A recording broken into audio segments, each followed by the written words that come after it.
Welcome back, everybody, to the Deconversionists. I am your host, Alan Bondar, a.k.a. the Unraveler, and my co-host, Elliott Christopherson. What's up, buddy? Absolutely nothing, except for this show. Absolutely. How are you doing? I'm good. You know, I'm trying to live my life in a way that it's not my fault. And I don't know why I'm trying to live like that, other than I'm desperately looking for a segue into our topic tonight. And that's the best I could do, man, on the spot. I didn't prep for that one. Actually, I don't ever plan for them. How about you, Elliott? How are you living your life? That might make them better, might make them worse. I don't know, but hey, at least it's completely natural and organic. So. It's completely natural and organic. Well, everybody, welcome to the show. We're so glad you're with us tonight. We hope that you will plan to jump into the open room tonight. We are talking about why evil is never God's fault. So a couple things that I want to let you know about is when you are planning on coming into the room, if you are a theist, and this is in the comments as well, right under the link, you'll see the link pinned in the comments. If you're a theist, we want you to have priority in to talk to us. So if that's you, at the end of your name, just type the word theist. You can make it pretty in parentheses or just type it or whatever. We'll see it when you pop into the room. Don't put it in the subheading or the highlight, or what do you call that, underneath your name, because that we won't see that. So make sure you put theist there, and then we'll know that you are a theist and you will be jumped to the front of the conversation. So we want to make sure that you have that chance to get in and have a conversation with us and help us understand why evil is never God's fault. Or if it is God's fault and you're one of those types of theists, we'd like to know why he actually doesn't do anything to stop it. So that would be a great conversation, and that's what we're talking about tonight. One more thing for theists, if you are a theist tonight, when you come into the room, we're going to ask you two questions. They are on the screen.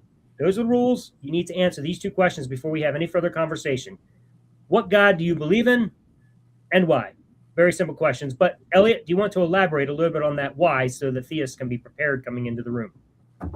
Now, Ellen and I are atheists, and we can answer both those questions. We can say we don't believe in God, and we can tell you why. So that is the bare minimum that we require from you, is to tell us if you believe in a God, and of course we want to know which God, and then we want a reason. We want your best reason, not a whole collection of weak reasons, but the reason that you're actually a believer in God, like why you believe in God, not why you think someone else should believe in God or what you think is a good argument for God. We want to know why you specifically believe in God. So don't give us, like if you became, let's say you're a Christian and you became a Christian through a personal experience, then we don't want you to come on and say, hey, I'm a Christian, and the reason why is the first cause argument or the transcendental argument, or because, I think everything is designed. No, we want to know that you became a Christian because of a personal experience. So it should be very simple. Like if you've been a Christian for a number of years, or even if you're a brand new Christian, probably if you're a brand new Christian, it'll be even easier for you to answer that question. Why? Why did you become a Christian? Yes, that'd be great. We'd appreciate you sticking to that. And as we're going through the conversation, whether it be when you're approaching these two questions and you're getting off track, or you're not actually conversing about the material we're actually dialoguing about in the moment, you're going to hear this sound. That means shut up. Because if you don't, we're going to either mute you, and if we're annoyed with you, we're going to put you out of the room. So please adhere to that so that we have a chance to actually have dialogue. Elliott and I will be very respectful. We like to hear your arguments. We like to hear what you say, and we will give you a lot of rope. So we want to give you that chance. So you'll have a lot of chance to talk and dialogue. We don't try to interrupt, but you got to actually talk about something. You got to go somewhere with your presentation and with your arguments. So if you hear that, just stop talking so we don't have to start yelling over you or hit the mute button or whatever. So that'll be that. We want to actually have a conversation. We don't want to listen to you monologue, and we are not here to get preached at. Like I was a Christian for 35 years. Ellen was a Christian for, I imagine, even longer than that. Ellen was an actual preacher himself. Like, we have sat through countless sermons and countless preaching. If you come on here and we ask you a question and the first word out of your mouth is you, that's called preaching. And you need to stop, because that's not a conversation. Right on. So that being said, atheists or non-theists or whatever you may call yourself, we welcome you into the room as well. So feel free to use that link. It's in the comments. And if you're watching from Facebook, unfortunately, we are unable to communicate through the comments. Not exactly sure why, but if you want to jump in the room, the link is in the info. So you can check it out there and hop on in the room. We will see you come in, and we will put you in the room in order that you arrive, except for theists. You will jump the line and take priority. But unlike last week, which was our opening show, and we were just having some fun and having a bunch of people in and just talking about the subject, we're going to take one at a time and have conversation with you so that you actually have a chance to share what you want to share, which is what we want to do, is hear what you have to say. So whether you're a theist or an atheist or anything in between, if there is anything, which I don't think there is, but that's okay. You may think there is. So pop in, have a dialogue with us, and we would love to talk with you. So before we get to our guests, we just want to talk a little bit about the show tonight. We want to discuss a little bit about why evil is never God's fault. And then we will, from there, take comments and let people in and have dialogue. So, Elliott, do you want to kick us off with some conversation about why evil is never God's fault? Well, evil is never God's fault. Now, of course, you got to understand we are addressing Christians, generally speaking, because we were both Christians, and Christians are the people that we actually want to talk to. So if I'm going to give like the reason why a Christian doesn't blame God for anything. Now, if you're a Muslim, I don't know what your reason is. And if you're a Mormon, perhaps, or, some other God believer, like a Buddhist or a Hindu of some sort, like, I don't know what your reason is. And maybe we'd like to hear that. But, speaking as a former Christian, I think the reason that Christians can't say that God's at fault for evil is because if they do that, they're calling God evil. And if God's at fault for it, they're essentially making a moral judgment upon him. And, as a Christian, that is most likely a sin.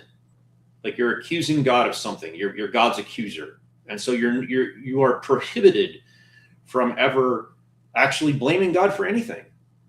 And that sucks, because, you need to be fair. You should be fair about it. Like, if something is the fault of something, then you need to call that out. Now, I understand that feels really bad to do that, but, we have a God who, under the Christian worldview, is literally responsible for everything. He created everything. He set the rules for how things work. And apparently, for a lot of Christians, he gave humans free will. And so Christians will use the free will as the excuse for why evil exists, without acknowledging that God is the one that gave the free will, with foreknowledge, knowing that free will was going to result in evil. Therefore, God has to be responsible for anything that follows from free will that he freely gave. Right.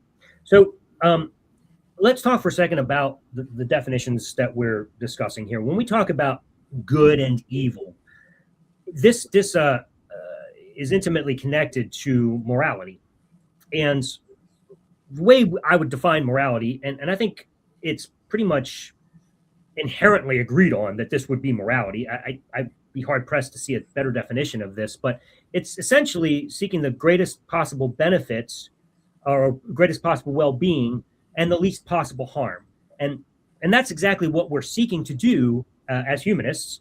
And everybody should be a humanist, whether you're a theist or not. You should also care about humanity.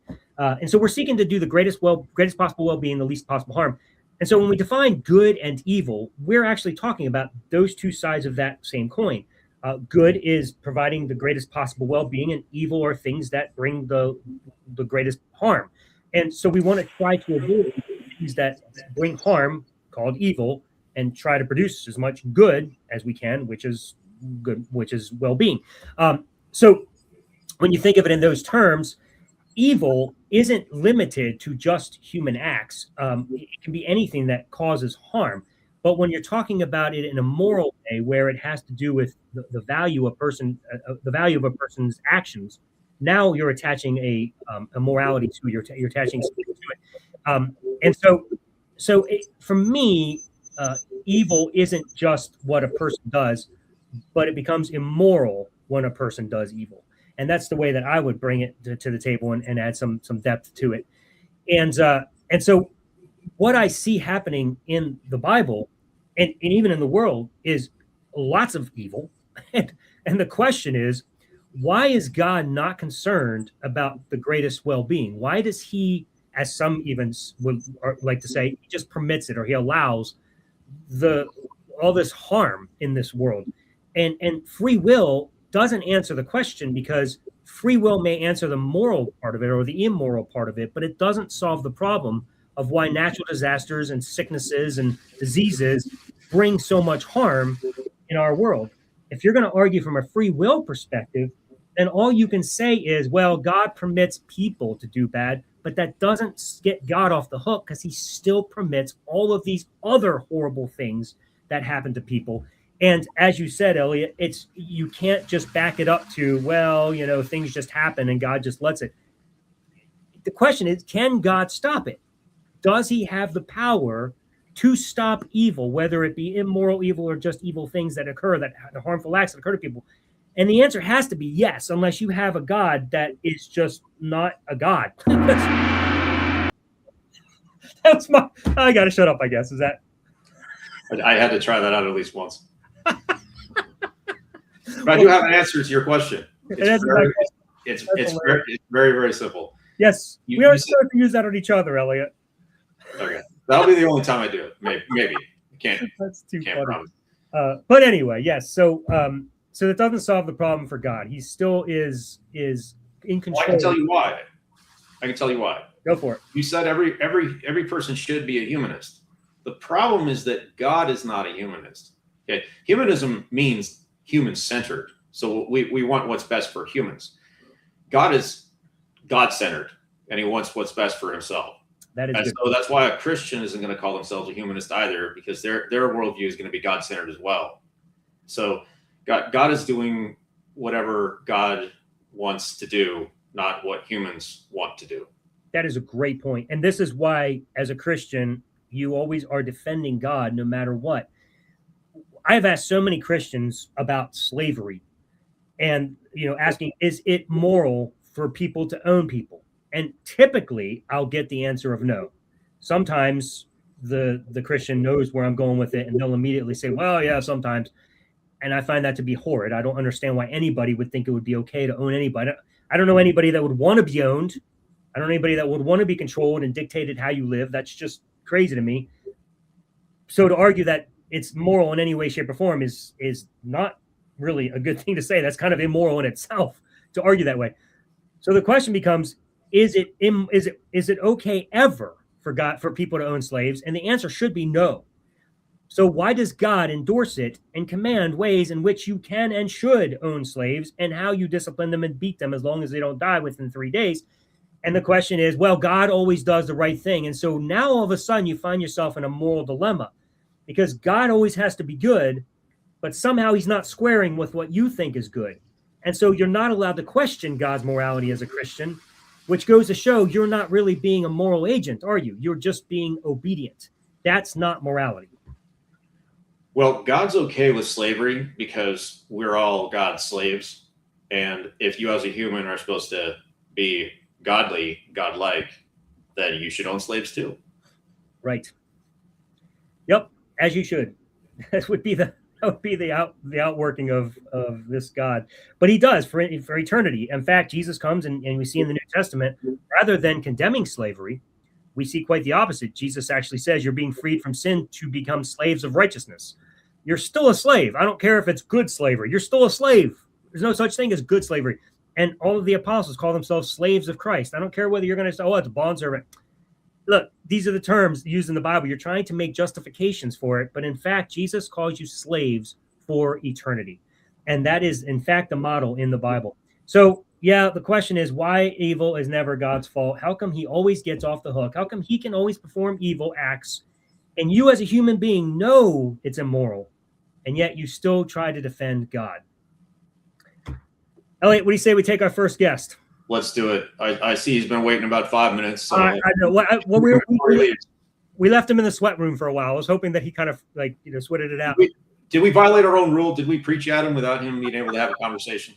I don't know, but everybody, welcome to the stage, Samuel Spoonhour. Super excited. Hey guys. Can you hear me all right? Yes, we can. Loud and clear. Okay, awesome. Well, guys, it's great to see you both again. You too, man. How are you both doing? I'm doing well. Good enough to be here. Awesome. Yes, I can tell. Well, I appreciate you asking. I'm doing quite well, actually. I am very tired, though. So if I say something way out there, then that's possibly why. So I probably need a nap, but that's... Then we've got you right where we want you. Yeah, I thought you were going to say that. But even though we don't know the answer, we know the answers to these questions, well, at least the first one. I don't know that our audience does. So if you could answer those, that'd be great. Those two, what God do you believe in and why? You want me to answer those? Yes. Oh, okay. You are a theist, right? Yes, I do consider myself a theist and a Protestant, Reformed, Evangelical Christian.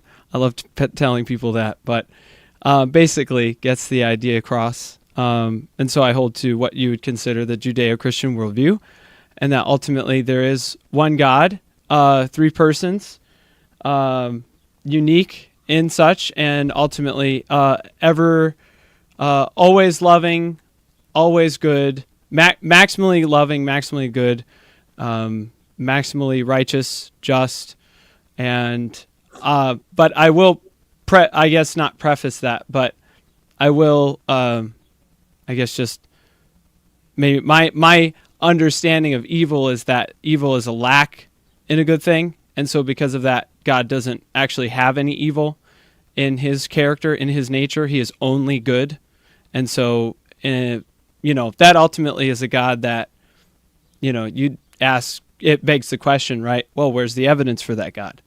But I think that's one of the things we're here to talk about ultimately. So, but that's the God that I see in the Bible. Okay. Right before we address that, if you don't mind for the audience, because we that is our two rules for a guest coming on. Even though we've talked before, could you give us why you're a Christian? Like, preferably like why you became a Christian, not why someone else should be one. Yeah, that's there's certainly a lot to it, but I would say probably two big things. I saw Christianity kind of early in my life. I saw it very real in people around me, and people who said that they were, but you could tell they genuinely were not. But people who said that they were and genuinely were. So I saw this contrast, and so it got me curious enough to really seek to understand. And so I'm a Christian mostly because of the evidence that I've seen in archaeology, in biology, in physics, the different levels of physics, astrophysics, quantum physics, cosmology, and then also history.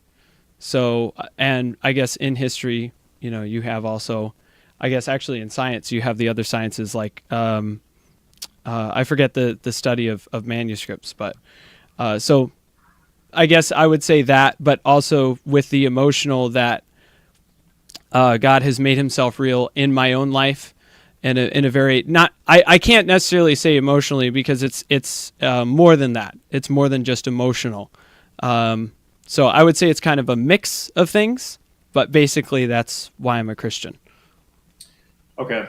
So to take your first line of, I guess you'd call it evidence, you were able to see a contrast between people who were not true Christians and people who were true Christians. And like this attracted you to the truth of Christianity because you could see what it looked like when it was genuine. Is that something that you could also say about other religions? Like, for example, could you have a group of Muslims who say they're Muslims, but really aren't Muslims, but also a group of Muslims who are true Muslims, and you can tell the difference between the two. Would that be fair? Well, I would say that what I have seen in my life in people of different religions is that there are certainly those who are genuine and not genuine, but I still see a difference between a genuine Christian and a genuine person of another religion. There's still these pieces of the person that's almost like missing, except for in a genuine Christian. I often have seen just psychological differences in those people. Not that it's all the time, but in very specific instances where normally human beings would not act in that specific way or wouldn't think in that specific way, but would instead be ultimately more selfish, but instead they're not, even though it would be not only assumed, but very logical. And it's not that other people of other religions don't have those instances. It's just that their reasoning is completely different. And at least from my perception, their heart is different. Now, I'm not someone who can actually read someone's mind, so it's just all from my perception.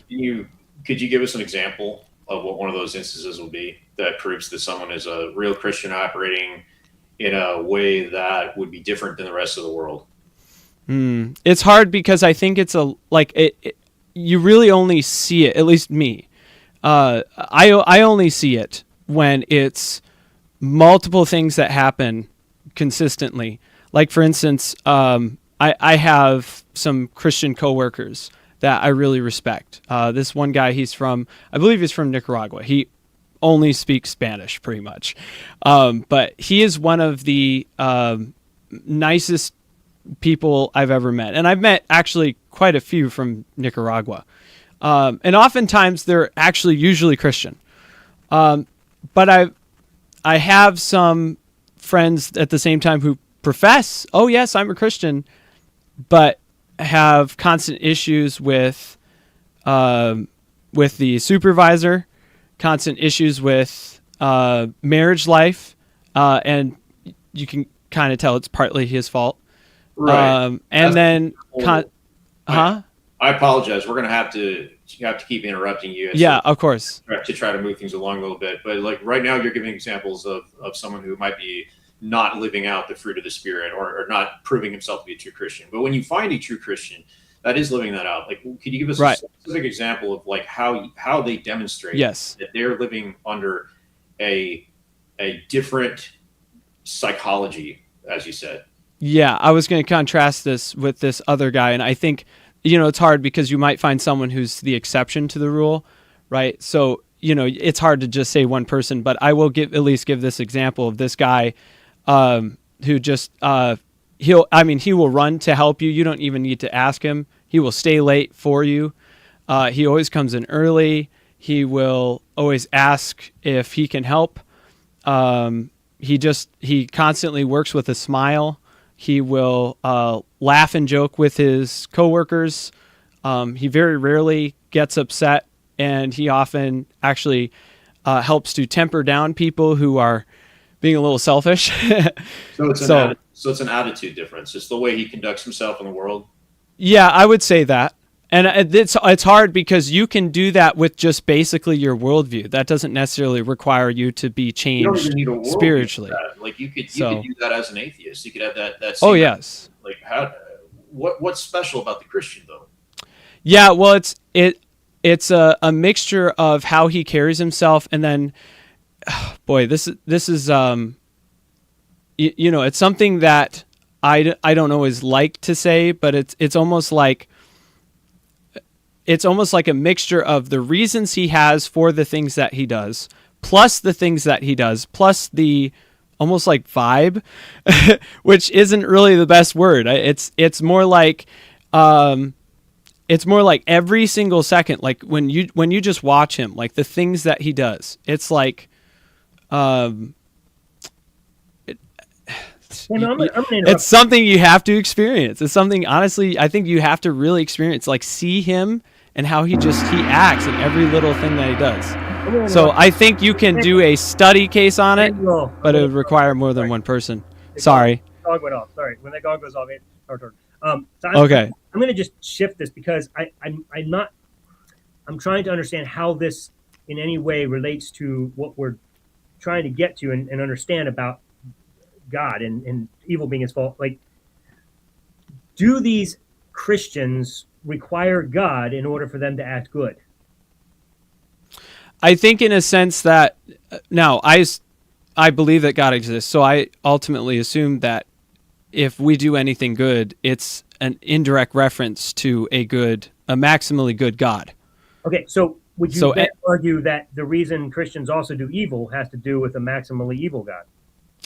No, because that would be them freely choosing to not do what God ultimately created them to be, which is to be good and to follow their creator and to glorify their creator. So it would be lacking humanity. Where does evil come from, Samuel? Well, if I say our hearts, does that count? Yeah. Well, how did it get in our hearts? Like, where does it come from? Well, it's more like, in my view, evil is more like a capability, if not a lack of something. It's a lack of goodness. Goodness is actually a thing. Just like heat is the vibration of particles. Evil's not Sorry? a thing. Evil's not. Yeah, in my view, evil itself is not a thing. Then I can't do evil if it's not a thing. Well, you can not do good. But I can't do evil? Well, that would just be not doing good. That would be do action. something that isn't good. Taking an evil action isn't a real thing? Well, no, I think that you can do something evil in terms of the etymology of that sentence, but I think in terms of the the essence of evil, there is no essence of evil other than just that it's a lack of goodness. Is murdering someone an evil act? Murder, yes, not always killing, but yes, murder. So murdering is an evil action, so it is a thing that I do. Yes, but we're using our understanding of the word evil to what I would say is literally just doing something that isn't good, right? We would say the same thing. We could say that, well, that isn't good, right? And so that's all I'm saying that evil really comes down to, basically, is... You define sitting on the couch and watching TV as just something that's good? Well, it could be good, it could be evil, depends on the intents of your heart. Because there's nuances and complexities to every little thing that you do, of course, to whether or not it's actually, in my this worldview, Judeo-Christian worldview, is it glorifying to God, right? Right. All right. So, but is God omnipotent, for one? All powerful? Yes, in terms that he can do anything that is logically possible because he is logic. Logic comes from him. And so ultimately he's going to do everything in, at least from what I understand, in this universe that is logically possible. He's going to do everything that is logically possible. Yes. Including not being good. Yeah. That's logically possible. Well, if he's only good, then he can't do anything evil. Then he can't do anything that's logically possible. Well, no, it wouldn't be logically possible that a maximally good being could do anything evil. It's logically impossible that he could lie. That's ultimately why Scripture says that he cannot lie, because it says he's only good. We have counterexamples from Scripture where sure, he says he will send a great deception that they will believe a lie. Well, what's the context? Because that matters. And then also you have to understand that's... Sorry? Is he responsible for the deception? Well, again, context matters. Context is key. And ultimately you have to understand that Scripture is written, pretty much most of it's written from a human perspective of seeing ultimately what God does. And so a lot of times we have you have constantly the etymology of words that is kind of put over this idea of what God is doing. And so you have to understand, how would this culture understand what is God doing. So There's layers. That's very interesting. Giving a command to commit an evil act, is that considered evil? Well, if God ultimately says to do something that maybe a culture would say is wrong, if God is ultimately good, if he's maximally good, then, and of course that's the premise, then that means that whatever he commands people to do would ultimately be good. So he would never actually command. Sorry. Yeah, and yet he does command evil acts. Okay, well, you have to understand the context. Like, maybe give me an example. Well, like slavery, like I just talked about. He actually. Where does he command to actually, like? Exodus 21. He literally Sure. told how to get slaves, and that they should get them from their neighbors, and that they can pass them on to their posterity. Yeah. Life. What's the context, though? What's the cultural context? What is the context of that being said? The context is that they are destroying nations, for one, because they're obliterating them and committing genocides. So God, for one, is already commanding them to go and commit genocides, which is also killing the babies of women, by the way. So that goes against your abortion, policy. And then after they're capturing these nations, God is telling them how they can take slaves, and then they're to go into these nations and take these slaves and own them. Yeah. Yes, but you have to understand the culture of slavery is completely different in that culture than what we had specifically in There's ever a time anywhere under any economy that slavery is okay. Well, what's the definition of slavery? Samuel, how do you know that the culture of slavery was different back then if you weren't part of that culture? Oh, well, because we have writings of Egyptian. We have Egyptian writings. We also have Mesopotamian, Palestinian, including, of course, the Bible. You have Egyptian writings that describe slavery as not being similar to. Well, it's not racial specific, for one thing, and it wasn't. It didn't have the idea of the Egyptian. So you're talking about Egyptian writings, and the Egyptians owned the Hebrews as slaves, and that was clearly racial, and they also kept them as literal slaves. So you're telling me that was different than what our conception of slavery was?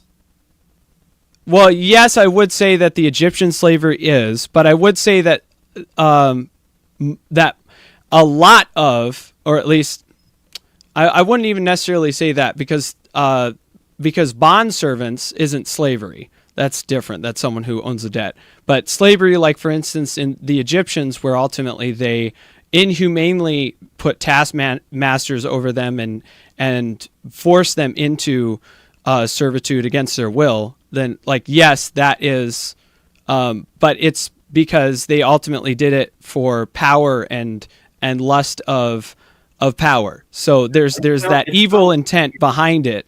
Decided. Sorry. It sounds like you're trying very, very hard to make an excuse for slavery in ancient times, just so that you can get a pass here to not blame God for allowing something. Like, what is so hard with just admitting that the Hebrews kept slaves? I would agree that they did have slave. I'm not saying that they didn't have slaves, but I'm saying you have to understand why, because we look at things from a completely different lens. Even, for instance, you guys both look at the world in a different lens than I do. And I have a Judeo-Christian worldview. It doesn't matter what lens. Oh, yeah, of course it does, because that changes your perception of the world. Your perception is not the reality of this. Exactly, yes, which is why we should unravel things, right? We should set all the things on the table and understand it. All right. I need to mute you for a second because you're not giving me my talking. Listen, does it matter what context you're in?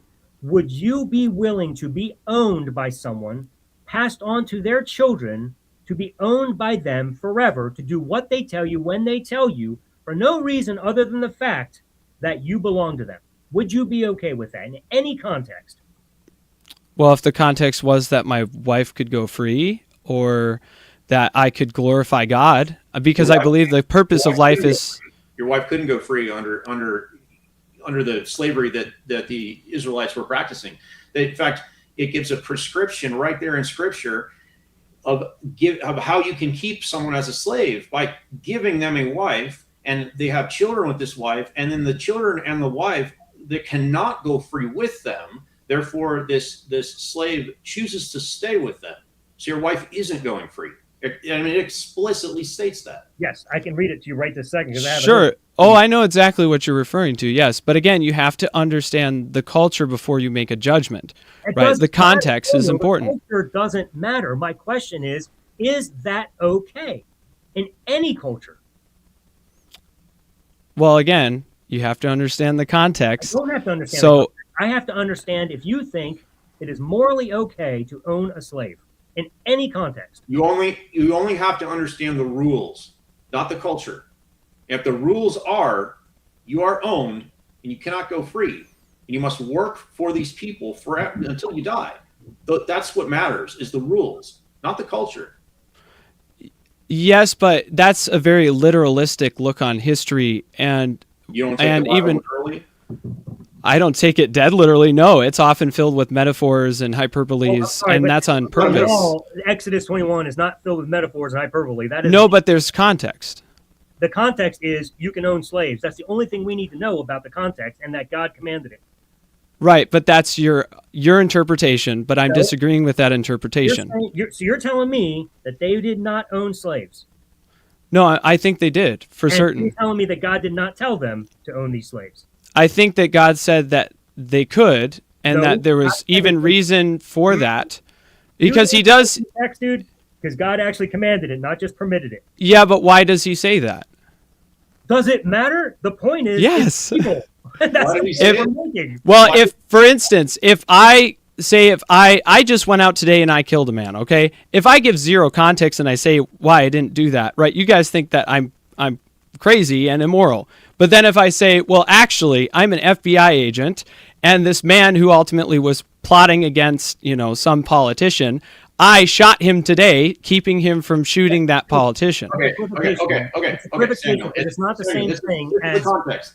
This is the context. The context is the Hebrews need people to work for them, so they have slaves. What other reason would they need slaves to work for them? Well, ultimately, God does say, I believe it's in, maybe it is in Joshua, because he wants them to stay away from their gods because he knows they're not going to kick them all out. Even though he commands them to kick them all out. He doesn't actually say kill all of them.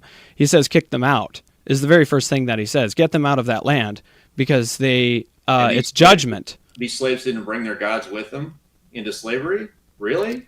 No, they did, but ultimately it was because they didn't fulfill God's original command, which was to kick them out of their land, and then certain people were to receive specific judgment, such as being killed and kicked out of their land, and also just being eradicated as much as possible because God was using the Israelites for judgment. It wasn't genocide on every single one. In fact, he specifies, he says, do not just kill these people, instead try to find peace with them. So, does he explain this context in the Mosaic Law when he talks about slavery? In Deuteronomy and in Numbers. In the same and then also that he gives the rules for owning slaves, does he explain why? I don't know if it's actually in that specific passage. I guess I would have to look it up. Why not just bring these people into Israel and then let them go free?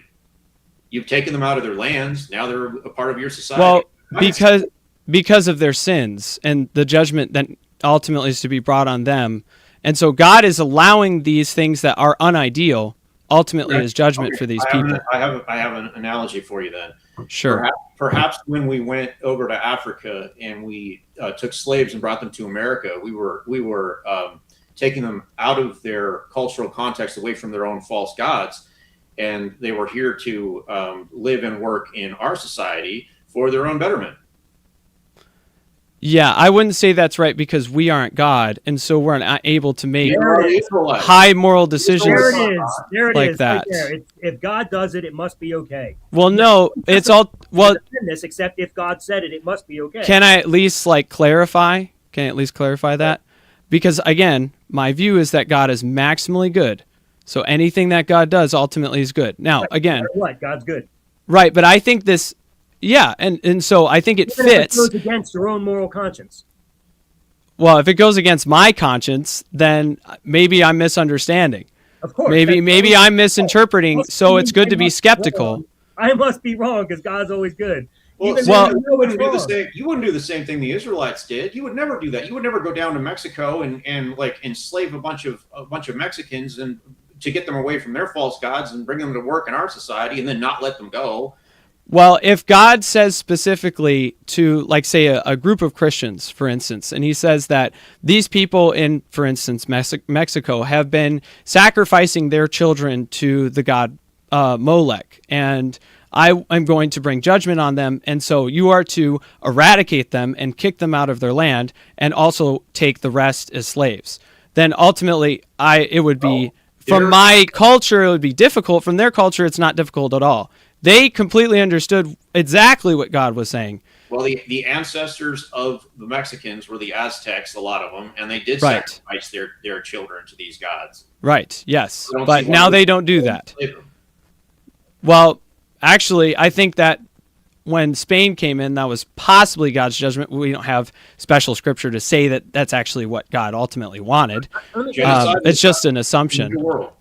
Wow. Let me transition for just a second because, in my opinion, I think this slavery thing, I don't understand how you can defend it, honestly, no matter what. But let me ask you a different question. Let me take it a different route. Do you know what stoning is? Absolutely, yeah. Can you describe it for us? Well, it'd ultimately be, I mean, it usually was a public judgment on a person. Is you bring them out in front of pretty much your entire village to show as almost to like bring like fear on the people around. Like what this person did is evil, and so they would all take up stones and they would throw them until this person died. It was a very terrible way to die. Can you describe a little bit more detail how that takes place? What does it look like and feel like for the person being stoned? Oh, it's probably horrific. Not as horrific as crucifixion, I will be honest. There are worse ways to die than stoning. I don't know. Because you're being beaten and beaten and beaten and beaten and begging for that stone to hit you in the head so it'll finally kill you because you're so beaten. Your bones are breaking. Right. It is probably amongst the most vicious ways to kill people. Do you think stoning is a just way to punish someone for anything? I think that, like, for us to do that, you're saying? For us as humans? And don't jump to guy like God said it must be good. I'm asking you. I'm not saying that personally that it is morally okay to stone somebody for any reason. I mean, yes, just like I would think the electric chair would be okay in some instances, but I mean, a case can be made that the electric chair is quick. It's quick. You're Yes. telling me that you think it's okay to stone someone to death. I think that, in my opinion, ultimately it would have to be more of a decision from God, and let me clarify, is because it would be a higher level of judgment, and ultimately I think that a government could make that, but I would prefer, in my preference, that ultimately God would say that more directly. Do you think the stoning... Hang on, Elliot. Let me take this line of reasoning for just a second. Do you think the stoning should, at least, if you think it's okay to stone someone, it should at least be for something that merits a stoning? Yes, but depends on what you mean by merit. Okay, so do you think a child going back to his mom Alan, I'll read it. Stoning? I'll read it directly. Alan. Go ahead. Deuteronomy 21. If a man have a stubborn and rebellious son, which will not obey the voice of his father or the voice of his mother, and that, when they have chastened him, he will not hearken unto them, then shall his father and his mother lay hold on him, and bring him out unto the elders of his city, and unto the gate of his place. And they shall say unto the elders of his city, This is our stubborn and rebellious son. He will not obey our voice. He is a glutton and a drunkard. And all the men of the city shall stone him with stones, that he die. Yes. Is that just? Let me throw another one in there. A woman that has been shown to have been promiscuous before she got married and had sex. Do you think that merits stoning, bro? Like, that's why I wanted you to picture it and describe it, bro. The kind of impact stones have. You think adultery and child disobedience merits stoning? I mean, I don't see why it would be a okay. Well, I don't see why it would be a problem, especially in their culture. Ultimately, the point is that they're receiving judgment. The culture, bro. Is it okay ever? Look, slavery was bad once. It was always bad. And yet they did it. And now we say, no, it's bad. Why? Because we've evolved, because we know that it's not morally good. Just like stoning. Why in any world would you think by going back in time to that culture, you would suddenly be okay with it? Well, that's different, right? Because in this culture, we have a more Judeo-Christian worldview ingrained in us. So we look at that and say, that's not ideal. This is the Judeo worldview. You say Judeo-Christian? Well, that's not the Judeo-Christian worldview. That's the Jew, like, it's a very let me, you said Judeo-Christian. This is the Judeo part of Judeo-Christian. If you want to change that and say Christian and without the Judeo part?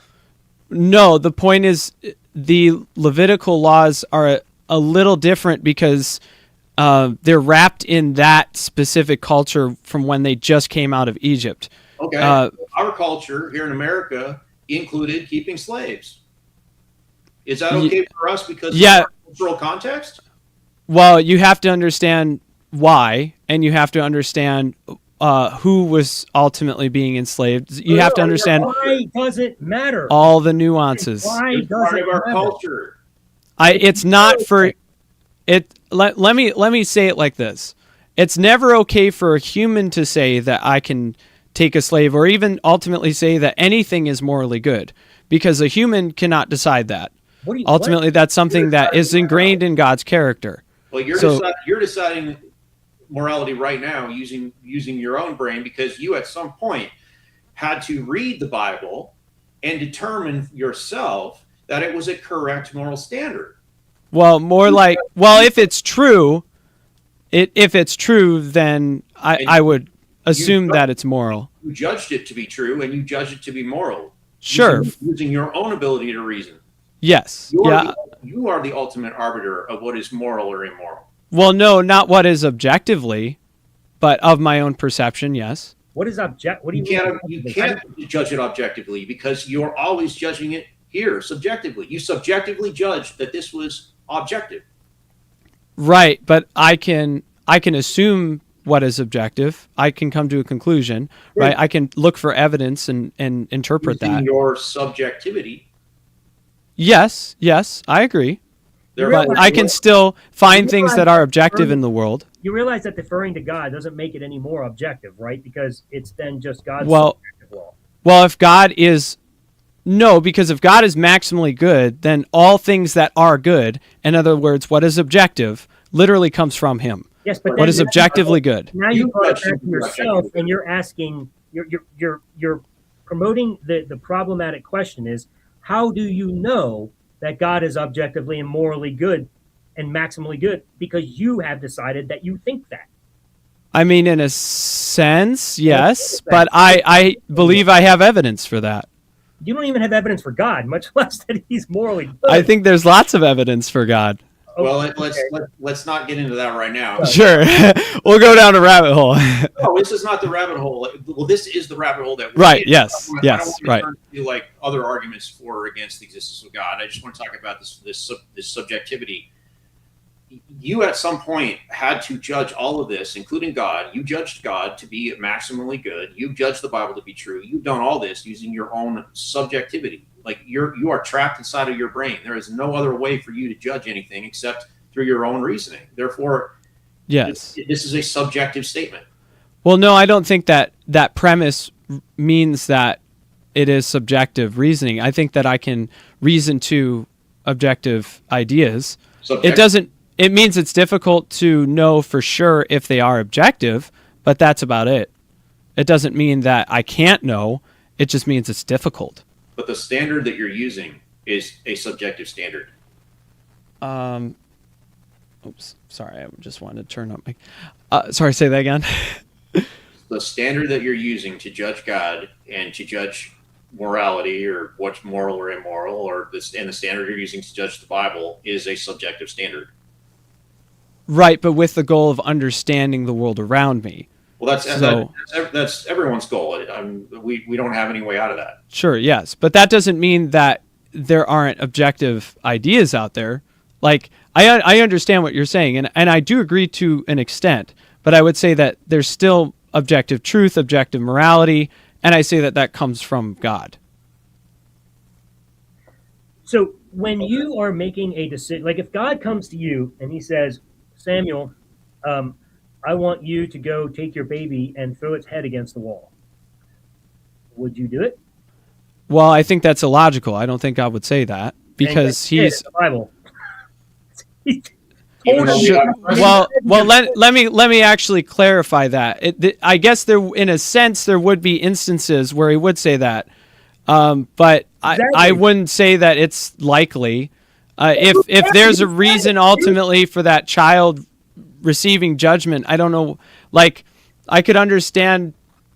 You know, I wouldn't see God ultimately asking me to do that too.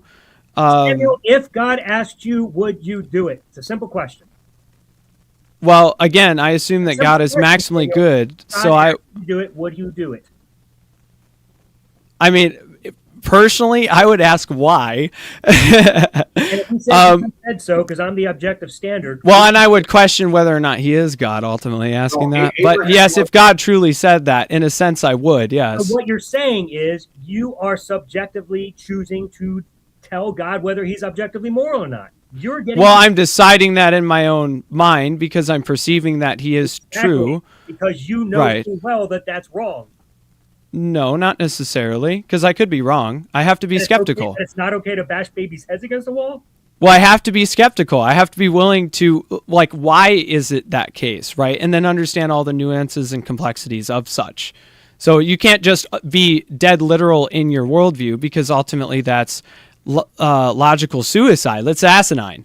You have to actually, like, really lay everything down on the table, right? You got to be the unraveler, if you know what I mean. All right, so you get married and you find out your wife's not a virgin. You cool with stoning her? Well, in this culture... No, any culture.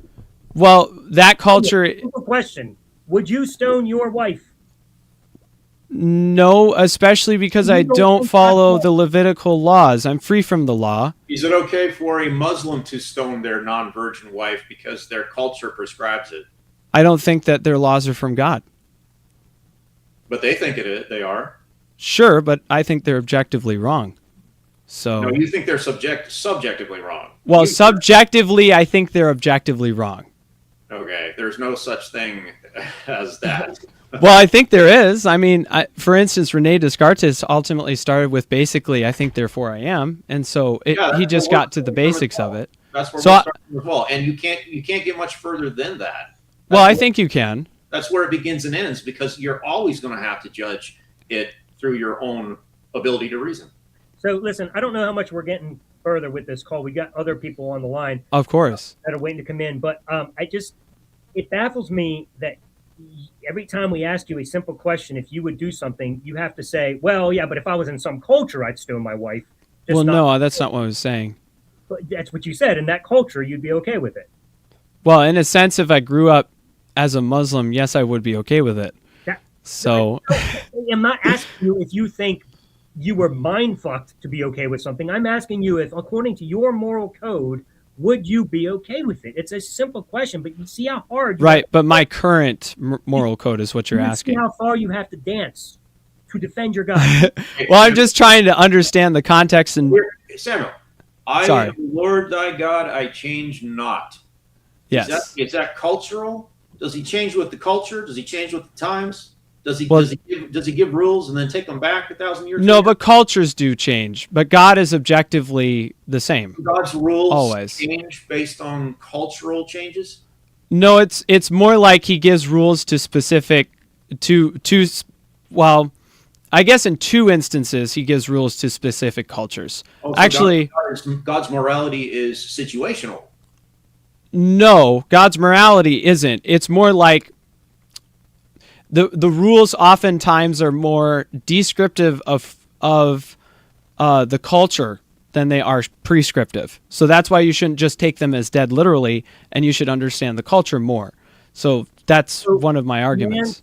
So God had no problem commanding them not to eat shrimp, but he couldn't tell them not to stone their wives or to have slaves. But if that is glorifying God, then why is it wrong? Oh, I completely understand how important it is to not eat shrimp. Like, God must have found some super reason for that, over stoning people as slaves. I think you know why he said that. It's they didn't priority straight. He wasn't going to explain them about the dung in their tails, so he just said stay away from it. Samuel, can you give me the context of how you can make this make sense? Ezekiel 20:25. Wherefore I gave them also statutes that were not good, and judgments whereby they should not live. Now that's referring to these commandments in the Old Testament. I gave them statutes that were not good, judgments whereby they should not live. I think that's referring to something that Jesus ultimately said, because he was asked about divorce one time. No, just give me a second. It's before Jesus. I know, but Jesus, I think Jesus says it a little more clearly, but because Ezekiel's very metaphorical in a lot of cases. But Jesus was asked about divorce, and so he says, well, God gave you those laws because of your hard hearts. God doesn't actually want divorce, right? Oh, and so, but the verse speaks for itself then, and so does Jesus. When he's giving them rules that aren't good because of the hardness of their heart, because of their culture. It's because there's more important things than those specific laws. More important things than stoning people. Yes, them loving God with all their heart, soul, mind, and strength. And that if they have a desire to get rid of evil, there won't be any stoning. That's why the greatest commandment is to love the Lord your God with all your heart. But until then, until Jesus, he's gonna give them immoral commands. I wouldn't consider them immoral. No, I think it's not good. Statutes that were not good.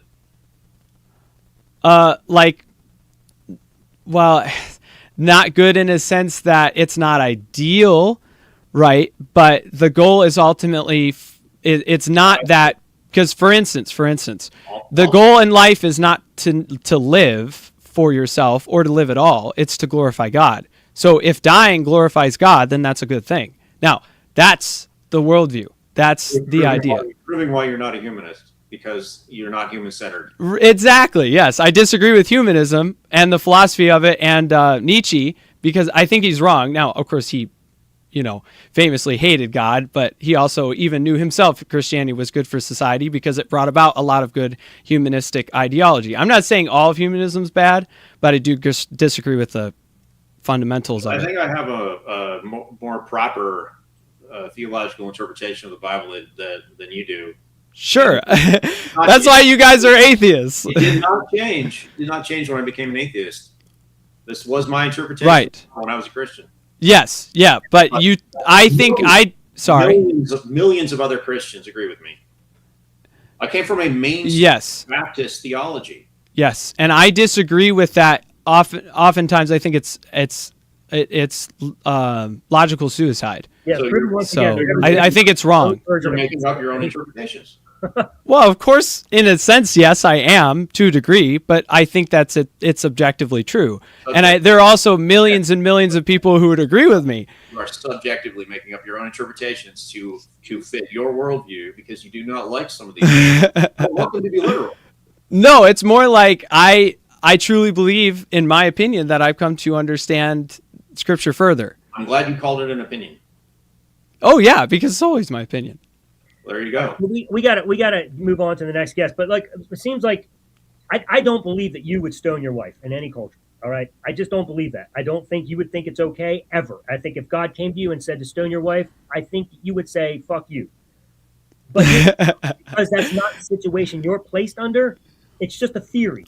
It's an idea in your head only, and so in your mind you can still defend God. But I promise you were placed under that scenario, you'd be the first to become an atheist. But I just can't imagine that you would actually be okay with that, dude. But anyway, sure. I hope you have some food for thought. Go think about these things. Yeah, thank you guys. I appreciate it. I love the challenge. You guys are just so fun to talk to, and it's just great.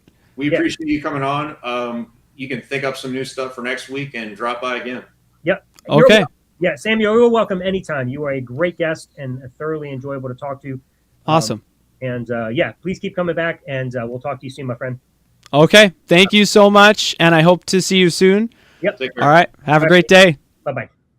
All right, we got our next guest coming in, but before we do, any closing thoughts on that, Elliott? I think we pretty much covered it. I mean, Right. it's one of those situations where, Samuel speaks for himself. I wouldn't say he exposes himself to the problems, but I mean, anybody watching can judge for themselves. I don't think we have to burn more time beating up on him after. No, Elliott, you're right. And Samuel, again, we appreciate you coming. It was fun to have you. We got two other guests in the room. Josh, we're going to be to you in just a moment. Christian, we're going to pop you in the room. I don't know. Is Christian like your name, or is Christian? Yeah, Christian? yeah, it's my name. I was thinking about putting the subtitle in there like Samuel had to. Yeah, but yeah, it's my name. Gotcha. Now, are you a Christian or an atheist? Yeah, I'm a Catholic. Yeah. Okay. Yeah, I converted about a couple years ago. I saw when Samuel first joined. You want me to go through the explain why I'm a Christian thing, or Do it. okay? Yeah. So I mean, I'm a Catholic, and I believe in moral oughts. For one, that was a big thing in getting me, and I believe that physicalism is unjustifiable, which was a big thing for me. Is recognizing that you can't really bridge the gap in the hard problem of consciousness between epistemology and metaphysics. It's seems to be at a stalemate there. Once we admit that everyone has a faith-based position, I think the actually more rational thing to do is believe that my mind isn't lying to me about, the things that I hold to be morally true, or, true about the world around me, and that my mind is actually a valid tool to discern reality for a reason. And I think, based on the philosophical deductions of like St. Thomas Aquinas, Plato, unmoved mover, argument from contingency, I think the best, I know this isn't a debate about the existence of God, but I think the best explanation comes in Yahweh, the God who says, I am, almost describing, ipsum esse, word for word. And then from there, it's just a matter of looking at the scriptures historically and saying, okay, I think Christ did actually fulfill the prophecies, and, there I'm a Christian. So. How long have you been a Christian? I was baptized as an infant, but I'd never made any of my sacraments growing up. So, I went to church every once in a while. I guess I was kind of an agnostic atheist until, I want to say, August 2 years ago. Okay. And what did you exactly encounter that started you down this path?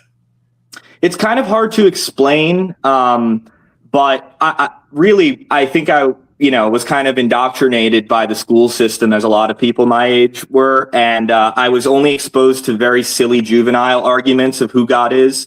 He's an old man in the sky somewhere next to Jupiter that throws lightning bolts at people when he's angry. And, that's not the classical definition of God, believe it or not. Pure being, right? Like pure actuality, the argument from contingency, going back and saying, okay, there has to be something that doesn't have potential energy, right? It's purely actual. And that would traditionally be, what we would call God. And then I think, so. Well, I mean, I'm curious, like what the process was. Like, I mean, it didn't just come to you out of the blue. Like, did you encounter like some content creators, or did you talk to somebody? Like, what actually started you on this path? I guess I've never been like apathetic. I've always kind of asked questions. Alex O'Connor, Bishop Robert Barron was big for me. People like Trent Horn. But I guess I had a lot of questions, and I just didn't stop. And I had a friend that was a Lutheran, and he didn't let me rest in a lot of my bad arguments, and frankly, just emotional objections. And ultimately I was convinced. And I think it's just, I guess, from a place of, because, like scripture, right? Not to quote scripture at you, but like, it's better to be hot or cold. And I believe that's true in the sense of like, if you're lukewarm and you just don't care and you say whatever it is to kind of be friendly and then move on to the next conversation, like, that you can't really work with that. But if you're very angry or very positive, that's good, because usually that means you have some actually interest in the way things ought to be. So were you at a point in your life where you were, searching for something, going through an existential crisis? Like what started you on this? There wasn't like a really defining event. It was kind of a gradual thing. And personally, I don't believe I had agency in it. I think, just a lot of small things, asking for, just for like small signs. And then, you hear a song on the radio or you think of a memory. It's hard to explain, right? Like, I'm not going to quote, I had a supernatural experience, but I guess I believe that I did, right? I believe that God works in mysterious ways. So, all right. So, an atheist is typically a skeptic that is unwilling to just believe something until they have evidence that validates the proposition. Yeah. Not evidence that's consistent with it, because evidence consistent with a proposition can demonstrate many conclusions, many options, many possibilities. But you can't land on any of them because it's just too many. It's like playing Clue. You come in and you got the candlestick and the wrench, and you got all the cards, but you haven't narrowed it down far enough. But you're trying to guess. You're so desperate to know which one that you just kind of say, "Oh, it must have been Mr. Green with the wrench in the library." Turns out you're wrong because you didn't actually work down to figure out definitely what the what the actual answer was. So my question to you is, what was the evidence that 100% verified, or at least maximally verified to you, that God was the only possible option? Well, okay, two broader areas, right? I know that this call is kind of centered on ethics, but first I'll give, you were talking to Samuel about subjectivity and objectivity, and hopefully I can explain this right, because hopefully I fully understand it myself. But the thing is that we never interact with matter ourselves, right? We interact with our mind, right? And the physicalist has to say the mind is essentially an illusion. From my understanding, right? It's an illusion that's comprised of various, limited sense data and, the bias that's, conceived through that sense data and the subjective experience of your brain and brain states, which essentially has evolved for survival, right? So we never interact. No one has ever been able to step outside of their own mind and interact with this stuff that we call matter, right? And in the physicalist position, which I was, which I don't want to straw man anyone, but I think most atheists essentially believe that really only thing that exists is matter, right, itself. And once I realized that if you're being consistent, like everyone has a faith-based position, everyone believes, things based on faith at some point, right? And the physicalist position often boils down to a subjective choice to stop doubting in a pragmatic way, because if you were consistent, the only thing you could really verify is your own mind existing. So eventually you have to say, okay, well, I'm just going to stop here because it's convenient, or because I'm special pleading that my, observations are somehow more reliable than others, even though there's no actual rule ensuring that is the case. So there's that. And then there's also the case that, I became more sympathetic to Christianity because I realized that, is ought problem. If everything just is, there's no way to extrapolate the way things ought to be. And ultimately all morality collapses into, I like chocolate ice cream over vanilla ice cream. Right. And at that point, I was actually friendly to the Christian position because, sorry,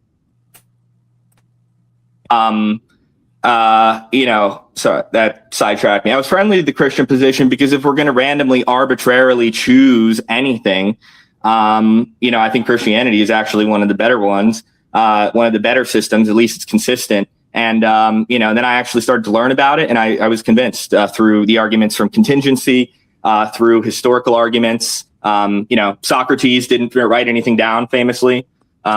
We only have actually medieval reproductions of secondhand accounts, medieval reproductions of firsthand accounts from like Plato and Xenophon. He didn't write anything down. Yet we believe, the average person accepts that Socrates existed, but the accounts that we have for the life of Christ are much closer to that, right, than we have from Socrates, the reproductions of the writings of Plato and Xenophon that say Socrates exists, to actually Socrates' life. All right, so there's two main things that I'm curious about, because I take kind of exception to both of them. First thing you said was everybody takes things on faith. Mm-hmm. I try to pride myself as someone who takes as few things as possible on faith. When I find out that I'm taking something on faith, I immediately try to say, well, that's stupid. I don't want to do that, because I don't think faith is a good method by which we can determine anything is true. So my question to you is, how do you define faith? Well, faith is an attitude of trust. Without talking about the theological virtues, the faith that, the average person exemplifies in their acceptance of, like, the molten core of the earth, for example, or black holes. I don't know your two line of works, so maybe you are the exception. But, like, most people, I would say, don't do the equations. They don't fly by the black holes. Yet we all, say they exist because we're confident, right? So we accept testimony, and that's what I would say faith is. Well, it's not just testimony. We can verify.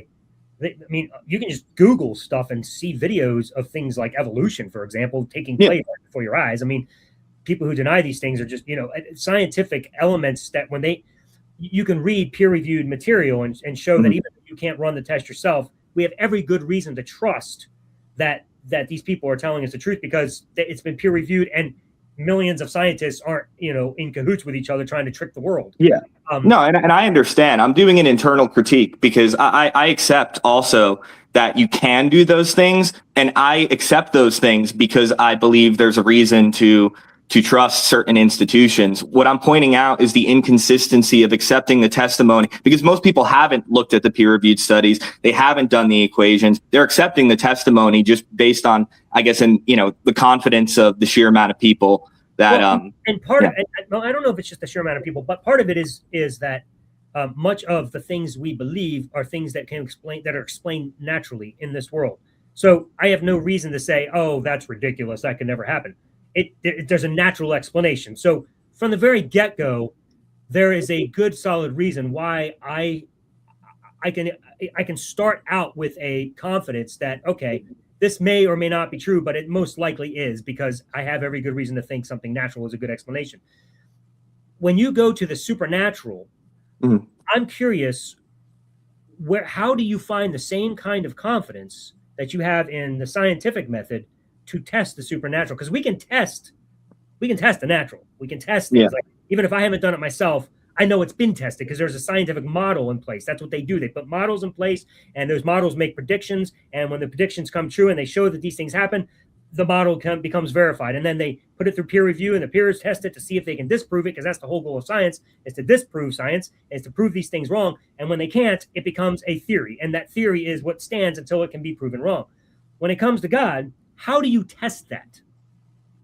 Yeah, I mean, ultimately, this is the problem of hiddenness, which boils down to the problem of evil as well. I guess the main thing I would say is that everyone requires one of two miracles. Usually it's either the Big Bang or that, we can trust our own senses. We can trust our own mind, and everything around us is actually real. My observation is reliable. I have no reason to believe so, because I don't believe that God created the universe to be, rationally understood or intelligible. Yet I just kind of accept at face value and brute fact that my mind. So usually one of those two things, right? And then when you look at the supernatural, everything does exist. We have to get back to some position where we really, truly don't understand. And there are some, large events happening in some way or another. And then you look at things like the resurrection, for example, and, it would be kind of silly if we pointed to the resurrection as an act of God if it happened all the time, right? The fact that it only happened once is the whole point. Well, you got to pause right there. You can't say the fact that it happened. That's not a fact. There's no reason. Yeah, my belief that it happened. It's your belief, and I'm asking how you can justify it. I'm asking you, where is your confidence that these things, like, you have no way to test anything you just said.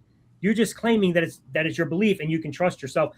Can the Muslims trust themselves? Can those who believe in Thor trust themselves? Like, how about the people who follow Jim Jones? Can they trust themselves? I mean, which God is right? I mean, if you can't, you have to have a way by which you can test it, and that it can be tested independently as well to verify that what you're saying is true. Or else, how do you know that what you believe is actually true?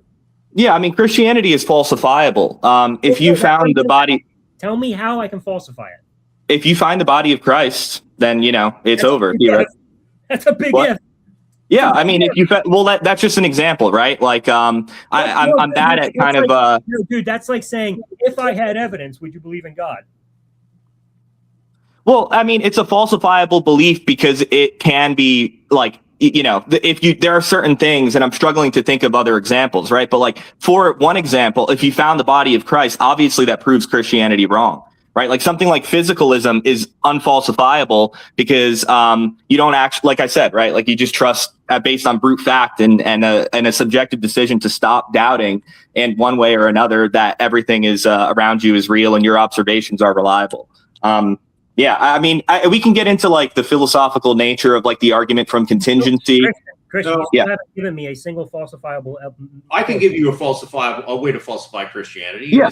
It's called Genesis chapter 1 and Genesis chapter 2. Boom, Christianity's falsified. That's inconsistent with the real world, with reality, with truth. Why would you say that? Falsifying though is the Bible, right? But it falsifies Christianity, of course, but that doesn't falsify God. I'm asking you how you falsify God. Well, you falsify God. Let me think. You falsify God. Yeah, I don't know. I mean, maybe it is I accept it on faith. Yeah, exactly. And that is not my whole point is though that physicalism isn't any better. That is not. You're taking far more things on faith than we are, though. I disagree. I think actually, like the assumption that my mind is a tool that is meant to be used to like have knowledge, like a true justified belief, that presupposes any like logic, right? Like how do you account for logic if everything is physical, you need logic to even form thoughts in the first place. No, you're going down a different path. Like you can't say, well, if you can't do this, then my view must be right. One wrong view doesn't make another view right. There could be a million other possibilities. So just because you can prove that our view is wrong doesn't mean you can prove that God is correct. So you still have to give a reason why God is true. And when you say you take it on faith, that is not the same thing as having confidence in testable evidence that I put forth earlier with the models that science produces. You don't have a model by which. I see. Okay, so I think So the mechanism which created the universe, right? Those acts that we attribute to God, yeah, sure. In some ways, that's unfalsifiable. But as for why I believe specifically in Christianity and Catholicism, that is falsifiable because, right? Like if you have a God, just like without even knowing who God is, right? We can call it whatever, like the unmoved mover, like Plato and Aristotle said, like we can go back and say, okay, let's think about the attributes that this being must have in order to, can't be changing, right? Purely actual, no potential energy, is pure being in itself, right? And then you find kind of the signature of this God in the world. When he says to Moses, I am he who is, right? Like this is almost exactly, and then he says, let there be light. Like as far as we can scientifically observe, the beginning of the universe. Is this a God you discovered or is it a God you created and then fit him into your worldview? I discovered. I definitely discovered. Well, then how did you figure this out? I would like to know the testable evidence that you used to determine that this God exists. Yeah. Let me know if I stop talking because I do have a paper I wrote real quick on Yep, you stopped. Yeah, you stopped talking. Boo. Oh, you're back. Okay, yeah, sorry. I was trying to open something up so I can read it. Can you still hear me now? Yeah. You're good.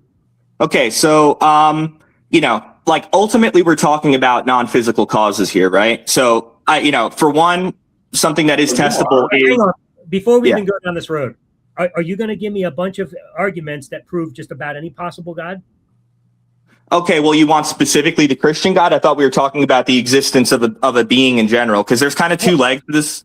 Well, I mean, okay, but even so, like any possible being, because, I'm going to guess that your arguments or your evidence that you're going to propose here is also going to include the possibility of unicorns or the possibility of a non-sentient being that could have just brought this world into being.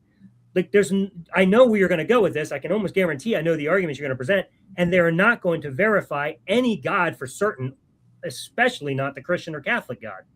Yeah, I mean, I usually have this conversation in two legs, right? Like one is establishing the existence of God, and then the other is why I believe specifically in Christianity. Of course, You know, like before you even go to the Christian God, you need to be able to establish that this God exists, and you have no way to. yeah, so I'm kind of confused because on one hand, it seems like you're asking me to tell you why I believe in God, which is the philosophical arguments that don't apply to specifically the Christian God. And then when I mentioned why I believe in the Christian God, which is built upon the previous knowledge that I do believe a God exists, you're saying, oh, well, that doesn't actually prove that God exists. So it's, for me, right, this is like a two-leg thing.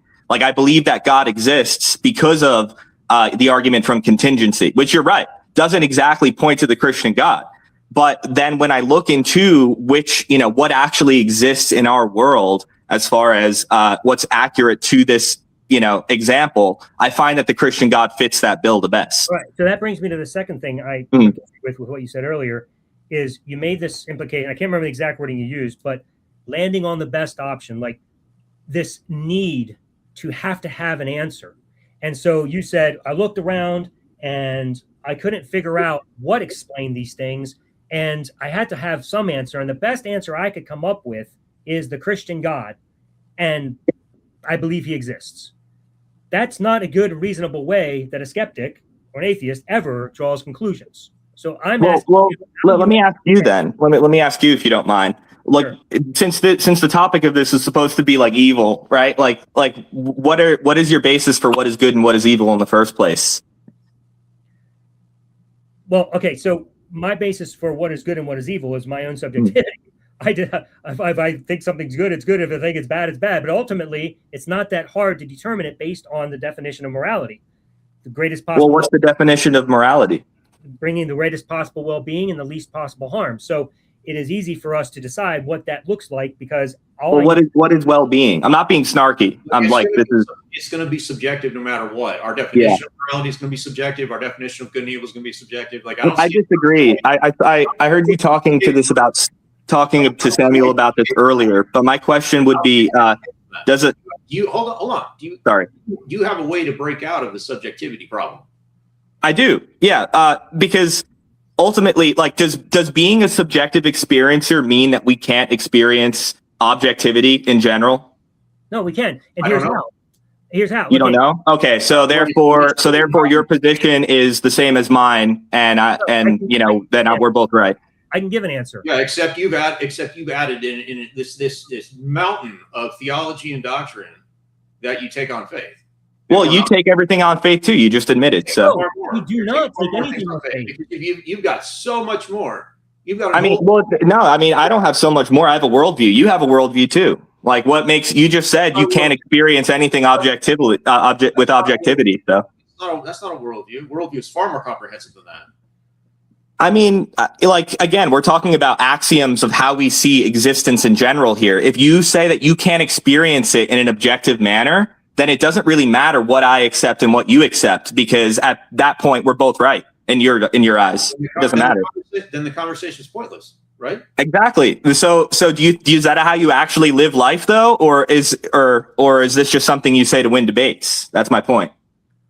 Oh, okay. So that's what we're really doing. Well, no, I mean, I'm not trying to be snarky. It's not a personal attack. It's true, right? It's because I recognize the system that you're using here, and that's why I asked you for how you got into this in the first place.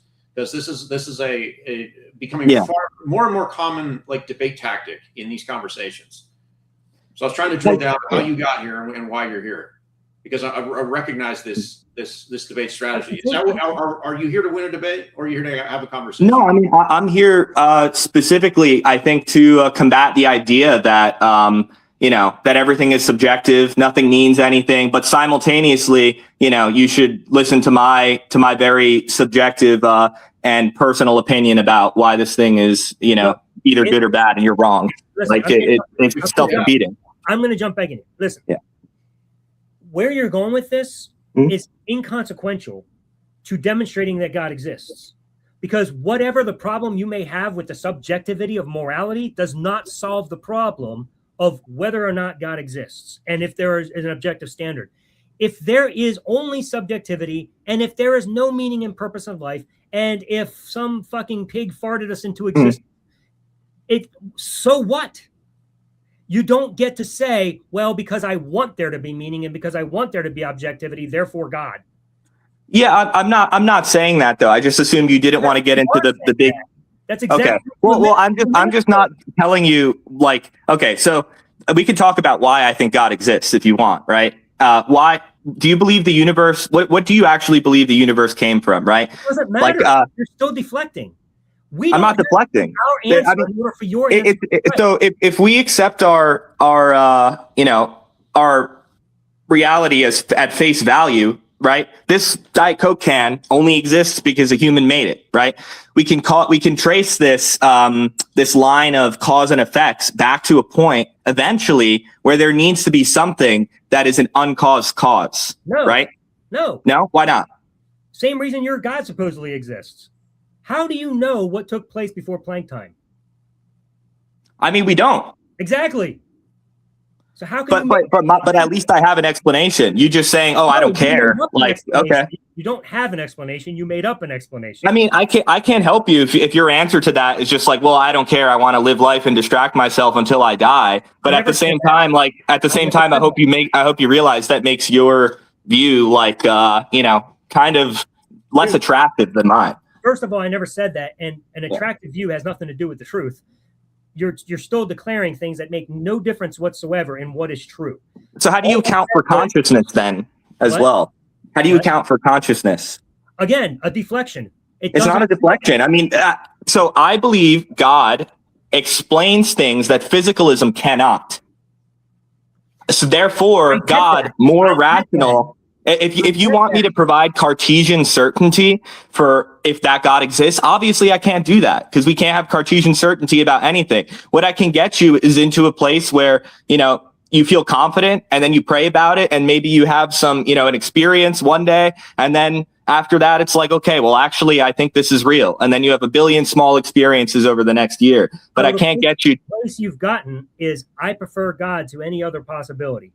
That's just the one that I like the most. And when I pray, it makes me feel good. And when things happen, I attribute them to this God because it's my favorite option. You and I do not know what took place before Planck time. None of us do. You made up God. We don't know what it looks like. We don't know if it was a designer or not a designer or some random chance or some eternal universe of some sort. We know nothing about it. To make up an answer because that makes you uncomfortable is not the way we arrive at truth. Well, I mean, I think you're ignoring other evidence, though, is my point, right? Like, I think you're asking for it the whole time. What's the evidence?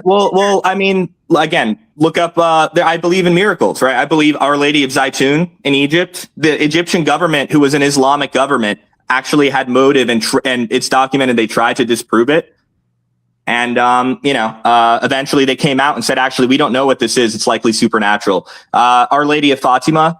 But you'll just chalk these things up to mass hallucination because your methodology of application for what you accept and what you don't accept based on the amount of people that believe it is inconsistent. But yeah, I do believe that things like that happen. Even if I were to grant you that miracles happen, that still does not prove a God exists. It just proves miracles exist.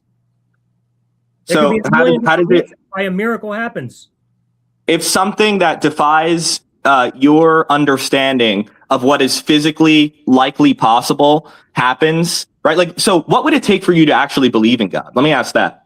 I don't know. When God finally shows me, I'll know. So far, I've never had any evidence demonstrated that can validate a God.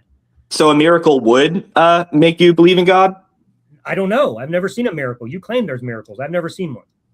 Okay. Well, I mean, if your answer to everything is, I don't know, I can't convince you. But ultimately, that doesn't mean I should accept your opinion about anything either, though. I didn't ask you to. I'm not making the claims. So then how is God evil? How's God, The Christian God is evil because I'm using the Bible to verify. You shall know him. Yeah, and I mean, again, like I haven't heard anything about your worldview that I haven't heard anything that actually answers that question. Like, you don't even have a definition of what evil is or what good is. In your view, they're all just this preferences. Elliot, go ahead. You're in the same exact position. I'm not though. I'm not because No, I'm not. And if your argument is that I can't actually know anything objectively, then I think that's silly, because then, like, what does a stop sign not say stop? Like when Christ says those who live by the sword die by the sword, does he mean those who live by the gun die by the gun? Oh, like that wasn't, like, come on. I didn't say that. I didn't say we can't know things objectively. That maybe might be Elliott's opinion, but I didn't go down that road with you. My point at this has nothing to do with whether or not a God exists. You're trying to use that as a way to say, hey, because you can't prove this, therefore God. That's so God of the gaps, dude. Yeah, I mean, again, like specifically, I think that a God accounts for it better, right? It's not just me plugging. You think a God accounts for it, but that is not evidence. A unicorn accounts for it too. Well, I also affirm certain historical claims, right? Like I affirm, the resurrection of Christ, and I don't think that happens without a sort of divine intervention. Yeah, dude, my cat thinks she's God, and I have historical evidence that proves that she thinks she's God because of the way she treats me, and when she shits wherever she fucking wants. My cat is God. They're like that, huh? Yeah, no, I mean, I understand that people disagree. I understand that Muslims would refer to the same logic, and I wouldn't discount their belief system purely based on that. And I actually looked into Islam as well. I just think the Quran is full of contradictions. And we would say the same thing about the Bible, but I haven't found a contradiction in the Bible that actually sticks, though, if you review it in a charitable lens. Of course. Elliott, I want to give you the way to finish this out. Whenever you're done, we'll move on. I can see that Josh Patterson's been waiting, and why don't we just bring him on? All right. Welcome, Josh, to the stage. Yeah. Hey, guys, how are you? Good. Wonderful. How are you, sir? Doing good. Josh, I'm going to ask you to do us a favor. I saw you in the back room there for a while, and when Christian was describing God, I saw you nodding your head no. Because I know you have a different view than Christian does of the Christian God. So why don't you tell us your definition of the Christian God, and then Elliott and I will have fun watching YouTube. Differences of the Christian God. Yeah. Go ahead. Okay, cool. Yeah, well, so I think as you guys already know, I don't think there is such thing as the conception of the Christian God. There are multiple views that people hold. Like the God that John Calvin believes in is very different than the John of, say, John Wesley.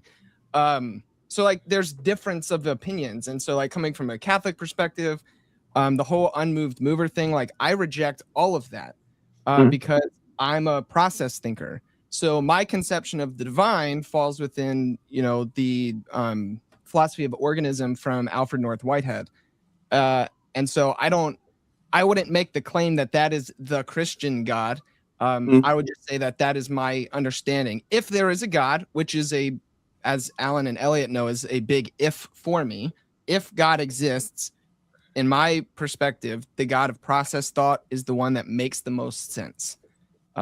So I'm a process theist on days when I believe in God. Yeah, I'm a little outclassed here. I'm familiar with the basics, but I don't know that concept. Do you mind explaining that to me? Yeah, sure. So Alfred North Whitehead was a math professor, and then he took on a job teaching philosophy at Harvard in his late 60s, a contemporary of Bertrand Russell. They actually wrote some rather large nerdy math stuff together. Yeah.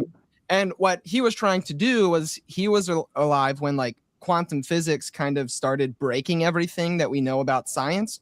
And Whitehead was trying to come up with the philosophy that could account for what science was doing in the world.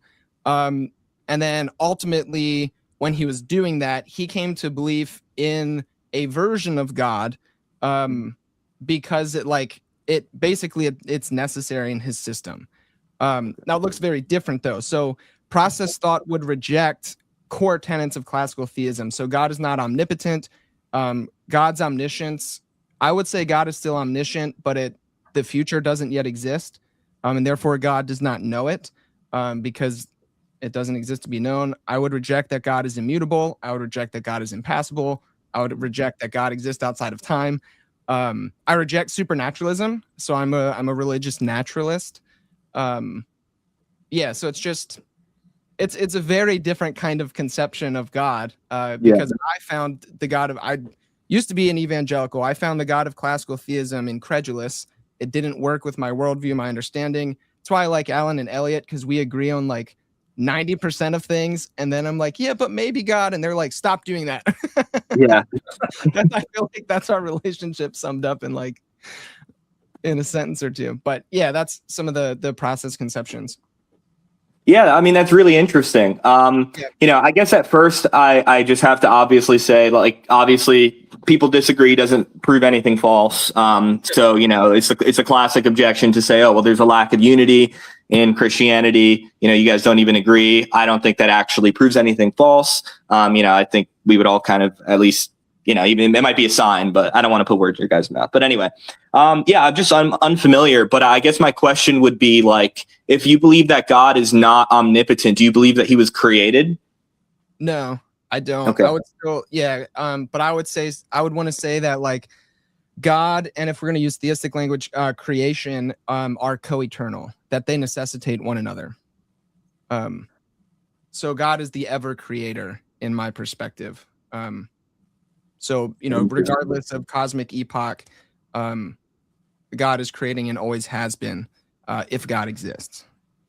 Yeah, I mean, I like that would contradict the idea of actus purus, but for me, one of the only reasons why God, you know, makes sense and fits in the spot of, you know, the unmoved mover, the mechanism that creates everything, is from pure actuality. And if God is changeable, obviously that brings up the problem of, you know, change only happens when potential is reduced to actual, or maybe the other way around. This causes pure actuality, so it cannot change. And I'm reading from my notes here, so I apologize. Second, since causal chains cannot be infinite, this means there can't be an infinite. Hey, Elliott, while he's frozen, do you want to, when he comes back, do you want to pick up with Christian and see if you want to take him down any paths that I may not have touched with him? Yeah, I'll think about it. All right. Yeah, you can finish your thought, Christian. Did I cut out? Sorry. Yeah, I mean, I guess I'm just curious about what your view on time is and contingency. Yeah, so I think I reject. I guess it would first be helpful to explain to you why I reject all of those things, because of the problem of evil and and divine hiddenness. Is why I reject classical theism. Mainly, I think it's the strongest argument that an atheist has. I don't think you could say God is all loving and all good, look at the world around us, and then have that make sense. You know, if we come from the perspective that God, like the Calvinistic kind of fully deterministic perspective, then that means God ordained the Holocaust. That is objectively terrible, evil. There's no good reason to call that good. So like Calvin can fuck off, basically, in my perspective.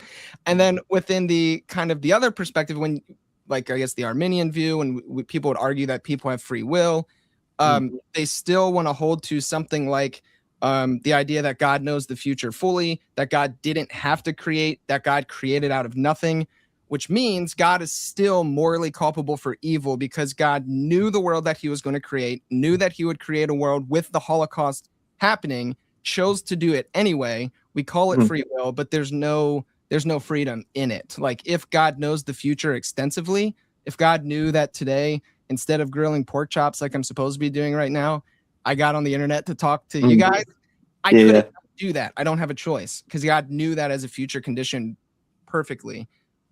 So I would flip it on its head, because basically the unmoved mover bit comes from like a very specific understanding of perfection. So I would want to argue God is the most moved mover. That God's perfection is that God can continuously learn, continuously shift, continuously grow. But I would, you know, to kind of maybe hopefully combat some of your fears, because you could, you know, ask like, oh, what does that mean? Maybe tomorrow God's going to be an asshole, where today God is loving. There's an essence experience binate that exists within this conception of the divine, where the nature of who God is doesn't change, but God's experience changes moment to moment as God experiences time in the universe, you know, with everyone else, basically. very real sense, then, Josh. I mean, the God of your definition is pretty much inconsequential because whether he existed or didn't, we would still be doing the same thing. Yeah. That's why we get along and then disagree. Yeah. So in a very real sense, evil is inconsequential to God too, because he doesn't cause it or not cause it. He's just there.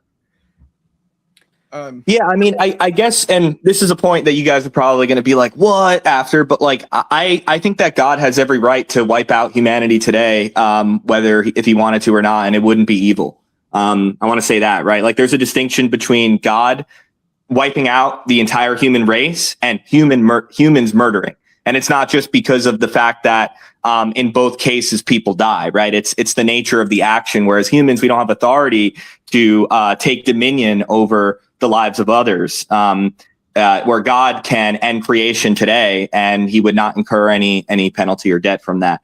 So things like the Holocaust, yeah, I mean, obviously, I think, I believe in God. I believe that God, hates to see that happen, but also that he is authorized and has, if you believe in the Bible, like I believe, all of humanity was wiped out at one point, and I don't incur any penalty on God for that. Are you familiar with supralapsarianism versus infralapsarianism, Josh? Yeah, but dude, it's been forever. You have to define both of those terms again. Yeah, I forget which one is which, ironically. Hold on, let me find. So I forget which one. Sorry. Supra is where God foresees. Yeah. One of these is like the Calvinist view from my understanding, and I hope, I'm not misrepresenting. I think Calvinism would be supralapsarianism. I think. Alan, do you know? Because didn't you had more of a Reformed background, right? No. Oh, sorry. Yeah, supralapsarianism is where God predicts, the Calvinist model, and the supra is the Arminian model where God. Oh, so I had it backwards. Okay. I'm now you got me questioning. I don't actually know. This conversation anywhere. Kellie Shell 4937. Thank you for your super chat. She says, "Thanks, Josh. Josh, apparently we were dying without you. So here we go." I know. I think this is a very interesting conversation because I've never heard this, and two, obviously there's a lot of problems when you. And like, I don't want to, I've never heard the belief, but like there are problems that arise when you say that God is, maybe not like the ultimate causal power of everything. Like to me, that is God. So like, we're not talking about the same being anymore, obviously. Right. Right. But I would still say that God is like the most powerful, that there's nothing else more powerful than God, but that because of God's nature, God is limited in what God can do. So I would say that Josh, you were right, by the way. Supra is the Calvinist one. Oh, cool. Okay. I feel like that's the only reason I remembered it is because I've spent so long being like, I don't like Calvinism. And then there's infra. I can agree with you guys on that. Yeah, and I think Christian too. Like, I hope you don't feel like I'm coming at you personally, because that's not at all. My intent. Like, the reason that I care about this is because I used to be a pastor, and so some of that kind of pastoral concern carries over from time to time. And there are so many people who leave the Christian tradition because they are handed, in my perception, shitty versions of God. And then, basically, I think that's unnecessary. And so I don't need people to agree with me. I don't even need people to stay Christian. Like, within my process perspective, I guess you would call me like religious pluralist. But it's one of the number one reported reasons when people leave Christianity, outside of the current tied up Christian nationalism nonsense that's going on. A God that is incredulous because it doesn't match our understanding of reality is right up there. So that's kind of why I bang on it about it a bit. I'm gonna bring this up here. Super chat from earlier from excuse me, Evil. Thank you so much for the super chat. In my opinion, is that which is grossly antithetical to humanist ethics. Evil, in my opinion, is that which is grossly antithetical to human ethics. You guys want to respond to that? Dave Murphy 666. I like his. Define the term humanist for me again, please. Well, it's human-centered, not God-centered. Okay. So it would be anything that would promote human flourishing. But of course, you have the subjectivity problem with that. Mm-hmm. Yeah. I mean, that's what I would say is like, ultimately, I would just ask, like, what is human flourishing? Like, to me, human flourishing is not, and hedonism has a negative connotation, but with the purely academic meaning of the phrase, like, to me, the purpose of life is not to maximize pleasure and minimize pain. I actually think suffering has some value, right? And we don't have the right to cause each other suffering, but I think God often does cause us suffering, and that we actually benefit from it in the sense of that it prepares us to bear the weight of endless glory and power. Like, if you look back at the garden, right? Like, what I think the garden is, it's not just the tree with an arbitrary fruit. It's the tree of knowledge of good and evil. And what does power and knowledge get us without virtue? Right? It gets us nuclear weapons. It gets us man-made horrors beyond our comprehensions. And I guess I believe that when, and I believe Genesis 1 through 11 is written figuratively and 12 is written more literally. And going forward, that's a academic belief commonly held. But I guess I believe that, life is meant to be a series of obtaining virtue in the pursuit of beatitude and union with God. And when we skip, the line to get that knowledge and power without that virtue, it breaks us in some way fundamentally to where we're not fulfilling some sort of obligation that we have as creatures, as things that are not creators, that are by nature actually, subordinate to God. Like, God doesn't condescend when he condescends, because that's just his nature. So I guess, my question would be what is humanist ethics? If it's just to obtain pleasure, then, obviously there's a lot of the sheriff problem that we can throw into there. Like, do you define pleasure by the amount of pleasure one person experiences or collective pleasure? I don't know. Elliott, did you want to respond to that, or? So here's my issue, Christian. I was never a philosophical Christian. These philosophical arguments for the existence of God, I found them convincing because I was already a believer. So they didn't convince me or not convince me. I was more of my belief was based on a personal experience, obviously, and being raised into a very specific theology. Here's my problem. If we were to create a flowchart of, if we were to step completely outside of where our specific theology rests, where the final conclusion that you're at, or the final conclusion that I was at as a Christian, I was a very specific type of Baptist, and I was to step all the way back out of that to being someone without any belief at all, an atheist, and then I was to take a series of choices through that flow chart to get all the way back to where I was before. I've got a mathematical model of how many choices, what the probability is that I was at the correct conclusion. And that mathematical model shows that the probability of me being wrong about that conclusion was almost 100%.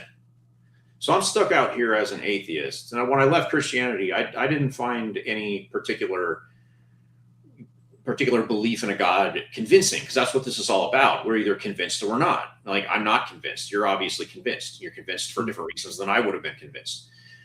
But I'm stuck out here as someone with no belief in God, and even further than that, I have no belief in the supernatural. I can't get past the very first question on that flowchart, get me all the way back to where I was before, or all the way back to where you are now. So I'm stuck dealing with this: is the supernatural real? Now, I can't even get past that. But even if I could get past that, I'm okay, what form does a supernatural take? Okay, well, is it a God or is it not a God? You might be able to use some philosophical arguments to maybe convince me to get back to that. But there's no chance in hell I'm going to find my way all the way back to a very specific theology just based on the raw probabilities. So I'm stuck out here dealing with that issue. And I'm just not convinced. And I don't find philosophical arguments convincing. Yeah, I think that's fair. I mean, obviously, I would say that the sheer amount of differing beliefs doesn't make any one of them more or less true. And you could also make the counter argument using that logic that, the amount of people that believe in Christianity, as I think it's the world's largest religion, means that maybe, it did have some divine support. There are other lenses. Like, have you read any of Dostoevsky's books? Yeah. Yeah. I mean, I think like, and ultimately, this isn't like aimed at you guys. Like I do find, whether it's in Mormons or Islam, I think a lot of the time, it is not an issue of the mind to accept God. As someone who believes in God, I think it is an issue of the heart sometimes. Dostoevsky is really, as contemporary with Nietzsche has these very academic, broad, big brain arguments that are very good. And I agree with Nietzsche on a lot, right? Like people misrepresent his God is dead quote, and he's mocking, I think, kind of like the David Hume type where they're like, oh, God is dead. It doesn't matter. We're cheersing. We're having fun. It's just whatever. He's like, no, you don't understand what you've done. Like it's as if the world is like cut off of its hinges and we're spinning, there's no up or down. Like, and Nietzsche, I think, is the correct person in the atheist reality. But Dostoevsky, and this is really funny, right? Dostoevsky's books, he never offers, like, as a psychologist, he doesn't offer academic arguments for God. He offers kind of very human ones, right? With whether it's Alyosha or I think it's in Crime and Punishment. I forget the name of the character, but he is the dream with the horse being beaten, and he has to, go and help the horse in this dream. Dostoevsky appeals to just the human psychology and the human condition. And it's not an academic argument that is based on truth, but Nietzsche actually experiences this in his life. He sees a horse being beaten, and he does exactly what Dostoevsky's character is said to do in the book, where he goes over and comforts the horse. And this actually sends Nietzsche into a mental breakdown. Like for the last few years of his life after this, he can't function, right? I think his sister takes care of him. And this is like one of the defining moments, if not the one, based on my brief research. Maybe Josh, I saw you comment about Nietzsche, I think earlier, so maybe you're more knowledgeable than me. But yeah, I mean, so I also think there's an aspect of it where, and this is something I've started to realize recently, because I agree with you that like a lot of the times things that make you emotionally feel better don't always, correspond with what is true.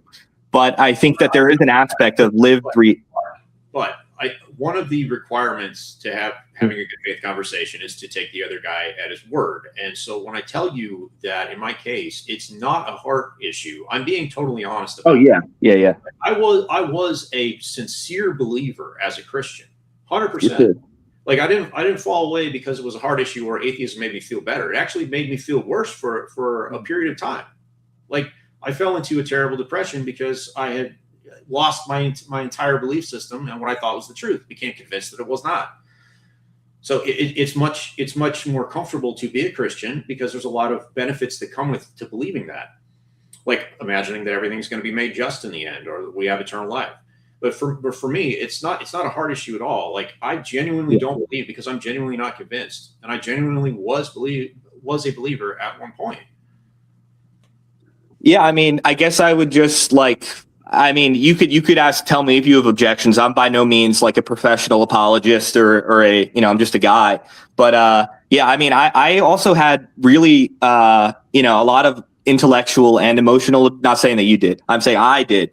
And I found good answers, right? And even if I can't remember the answers to all the questions that I've had, I've kind of gone through the ringer at this point, 2 years later, with every probably possible objection. I'm chronically online looking up debates.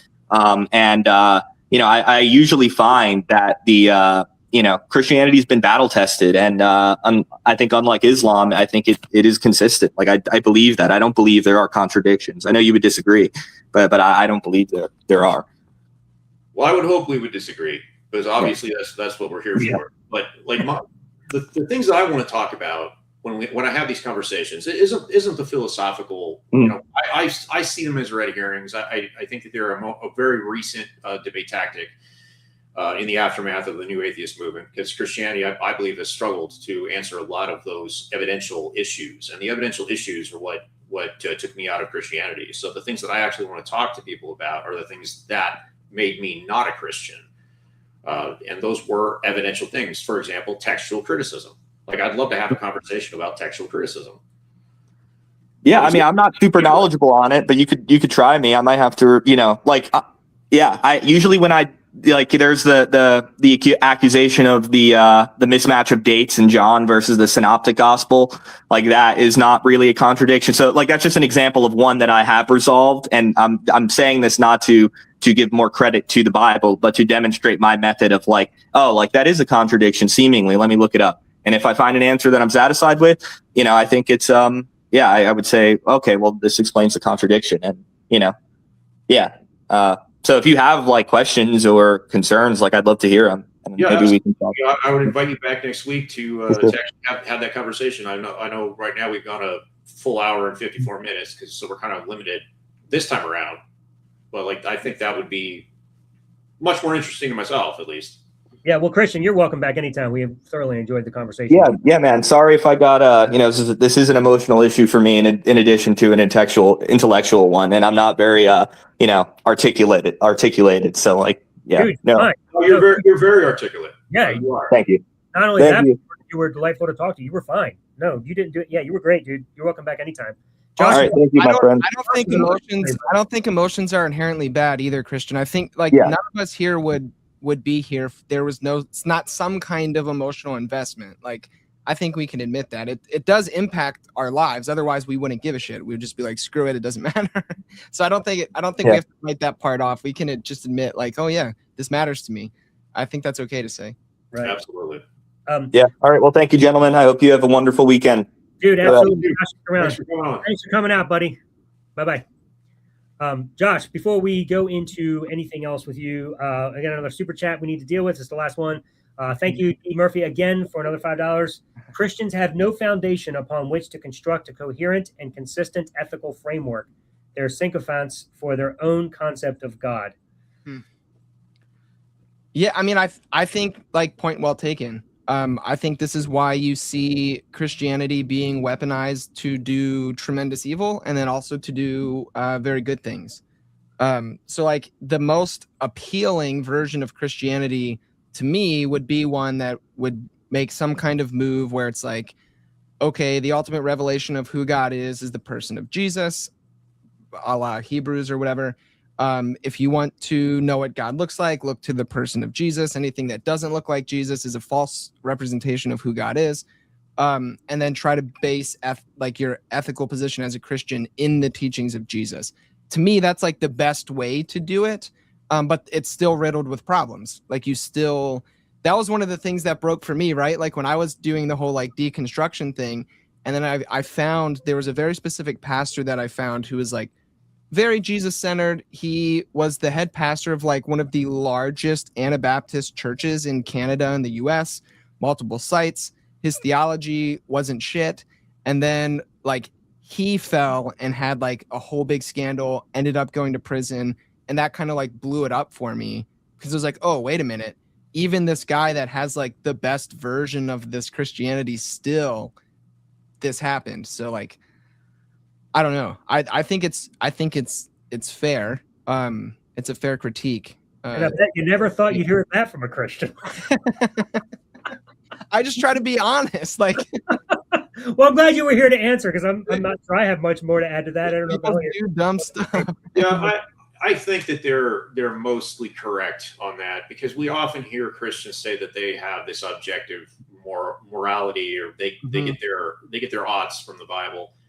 But if you drill down on that, and unfortunately we don't have Christian still on here to ask him this, but I want to know how exactly you get those odds from the scripture. The scripture isn't a framework; it's just a list of commands. Mm-hmm. So you may or may not have commands in scripture that are going to apply to your specific situation. But if they're not there, I don't know how you get them from there. Mm-hmm. Yeah. No, this is why I'm a boring person to have on this thing because we might not agree on a lot. Hang on. Just remind everybody, coming up this week on Sunday, 7 p.m. Central, you got Why God Hates Science. It's going to be on Skeptic Haven's Let's Talk with Neil and Ember. Please join it. That's one of the best shows we got. It's so great. Another really awesome show, probably up and climbing, might might be giving Let's Talk just a little bit of competition here. It's pretty great. Is Ty Goodwin and Drew Beckius joining us for Life After Faith, Wednesday at 7 p.m. Central. Jesus was the worst boyfriend. That'll be a fun conversation to have. And then also a new show that's really awesome as well coming up, Critical Call on Thursday at 7 p.m. Central with AJ. She's known for Ways to Human. That's her channel. And she started that show, and it's really cool. They talk about all kinds of scientific things and everything. And Jason Tonks. So if you have any questions about anything, you can feel free to call them as well. It's a great show. So that's what's coming up this week, Thursday, 7 p.m., Critical Call. So those are shows coming up on Skeptic Haven. We hope that you will stick around and continue to support this channel. It's really awesome, and we're grateful to be a part of Skeptic Haven as well as a Deconversionist. So we hope you'll join us again next Friday at 5 p.m. We're going to be talking about hell. So that's going to be a fun topic. So I'll have my 2 Unravelation episodes from the series. They'll be populated in the links that'll be coming up that you'll see for the next week's show promo. As well, you can find them on my channel. If you go and subscribe to the Unraveler AB for Alan Bonder, the Unraveler AB, it's in the info below. You'll be able to get all those series episodes, and that's what we'll be talking about each week following. Also, be sure to subscribe to both channels, Skeptic Haven and the Deconversionists. Also, the info is in the link. If you're watching this after the live and it's the recorded version, you'll be able to subscribe to all 3 channels just by hitting that subscribe button right there below. So we hope that you'll support us all in that way. It really makes a difference. Please like as well, because that goes a long way, really helping show YouTube the types of people that they can that need to hear this type of material. So please do that. And then if you are either a theist or in the middle of your own deconversion or have deconverted, we invite you to come over and join us on Deconversion Nation on Facebook. It's a great place to interact and have conversation, especially if you're a theist with questions that you'd like to ask atheists. That's what we're there for. Josh is in that group, and so is Elliott and I as well. So please come on, join us there. So that's what's coming up this week. Josh, before we end the show, you came on because I'm assuming you wanted to talk about why evil is never God's fault. I know you were anxious to talk about that. So we'll give it some extra time here just because I want to hear what you had to say, and I'm sure Elliott does as well. Hopefully I'm not taking up too much of your time, Elliott. You have to go, or are you good? No, I'm good. Go for it. Josh, let's do it. Okay, well, I'll be brief. I think this question is really important, and I find it rather unattractive when Christians try to argue. Like, I don't know Samuel, so I don't want to beat on him while he's not here, but I found that conversation rather insufferable. Like the kind of mental gymnastics I think is a massive turnoff. And if like he's an evangelical the way that he claims he is, part of his whole belief system is that he should be converting people to the religion. And when you say silly things that push people away, it's counterproductive. Fourth discussion on slavery with him. At least one. I can't handle it. You guys are very patient and gracious. But basically all I wanted to kind of do was come on and be like, hey, Christians who are listening, please stop trying to defend these things. Alan and Elliott have a good point that should be taken very seriously. And by continually to try to defend these things, you're just causing harm to the very thing you are trying to protect. So, within my process framework, there's a way to solve, so to speak, the problem of evil. But it's not going to be satisfactory for most people. But that's really the only reason I found process to be helpful, was because the problem of evil was such a big deal to me. But it comes down to rejecting omnipotence. It comes down to recognizing, like, if God exists, God is spirit and doesn't have a localized body. It comes down to like my basically metaphysical conception of how the world works, which, by the way, Christian, if you're still listening, like, not all atheists are physicalists. Like, you have atheists who are panpsychists, you have atheists who are idealists, you have atheists who try to be process thinkers, although I don't think it really works, because Whitehead was like, well, we kind of need a conception of the divine. But anyway, I just mostly wanted to say that, like, hey, Christians, please stop defending this. Alan and Elliott have a really good point, and you should probably wrestle with it instead of trying to paper over it with nonsense. That's mostly what I wanted to say, and I figured some other people would be here, and they'd be like, Josh, you're an idiot. And I'd be like, well, that's a bummer. Yeah, it only starts with slavery. It gets far worse from there. Because for sure. we have a book that apparently the claim is that it describes God's works. And so you can judge God for yourself based on his works. And if you want to label him good and you want to label him all merciful or all loving or moral, you can't make that jive in any kind of context or even worldview with his actual description of his actual works. You're defending the indefensible. I agree. And then having to like paint yourself into a corner where you have to admit like, oh, if God told me to bash my infant's head against the rocks, I would do it. Like, that's insane. Like, or to say God would never do that and to justify that and try to escape it. Yeah. He immediately said he would ask God why, or I mean, he eventually got to that. He'd ask God why. And my retort was going to be, well, Abraham didn't ask God why when he was going to sacrifice Isaac. Yeah, he was just going to do it. Who are you, oh man, to question God? From Job. Right. Job, yeah. Yeah, I mean, really, if God is this good God that they claim him to be, like that he always does maximally good, as he said, and he's always doing the right thing. And he's when God came to Abraham and commanded him to kill his son, the more logical reading of that text would have been that if Abraham said okay and went and did it, God would have said, what the hell are you doing? That's not my character. You should have questioned me. Right, you should know better, yeah. But he didn't. Instead, he blesses him for acting out. How does a Christian know when it's a test and when it's for real? Yeah, I don't. Yeah, that's why so for me, that's why like I'm not necessarily so tied to Christianity per se. It's the tradition I grew up in. And so like I know how the language works. I can speak as a Christian. I'm more concerned with love and like human flourishing. Well, and the flourishing of all life really. So like I care about the environment and such. And so I think that's part of why we get along, is because it at least unless I'm wrong about you guys also care about like human flourishing and taking care of the environment and these kind of things.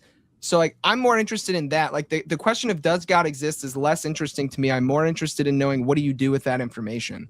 Like if you weaponize God to be a shit person and say like God told me to kill all the Jews, I was just following God's orders, like that's terrible. But if you use God to, I don't know, say like, oh, I helped this homeless person because that's what God wanted me to do, that is a much better use of that. But I don't think like it necessitates belief in God for people to be good.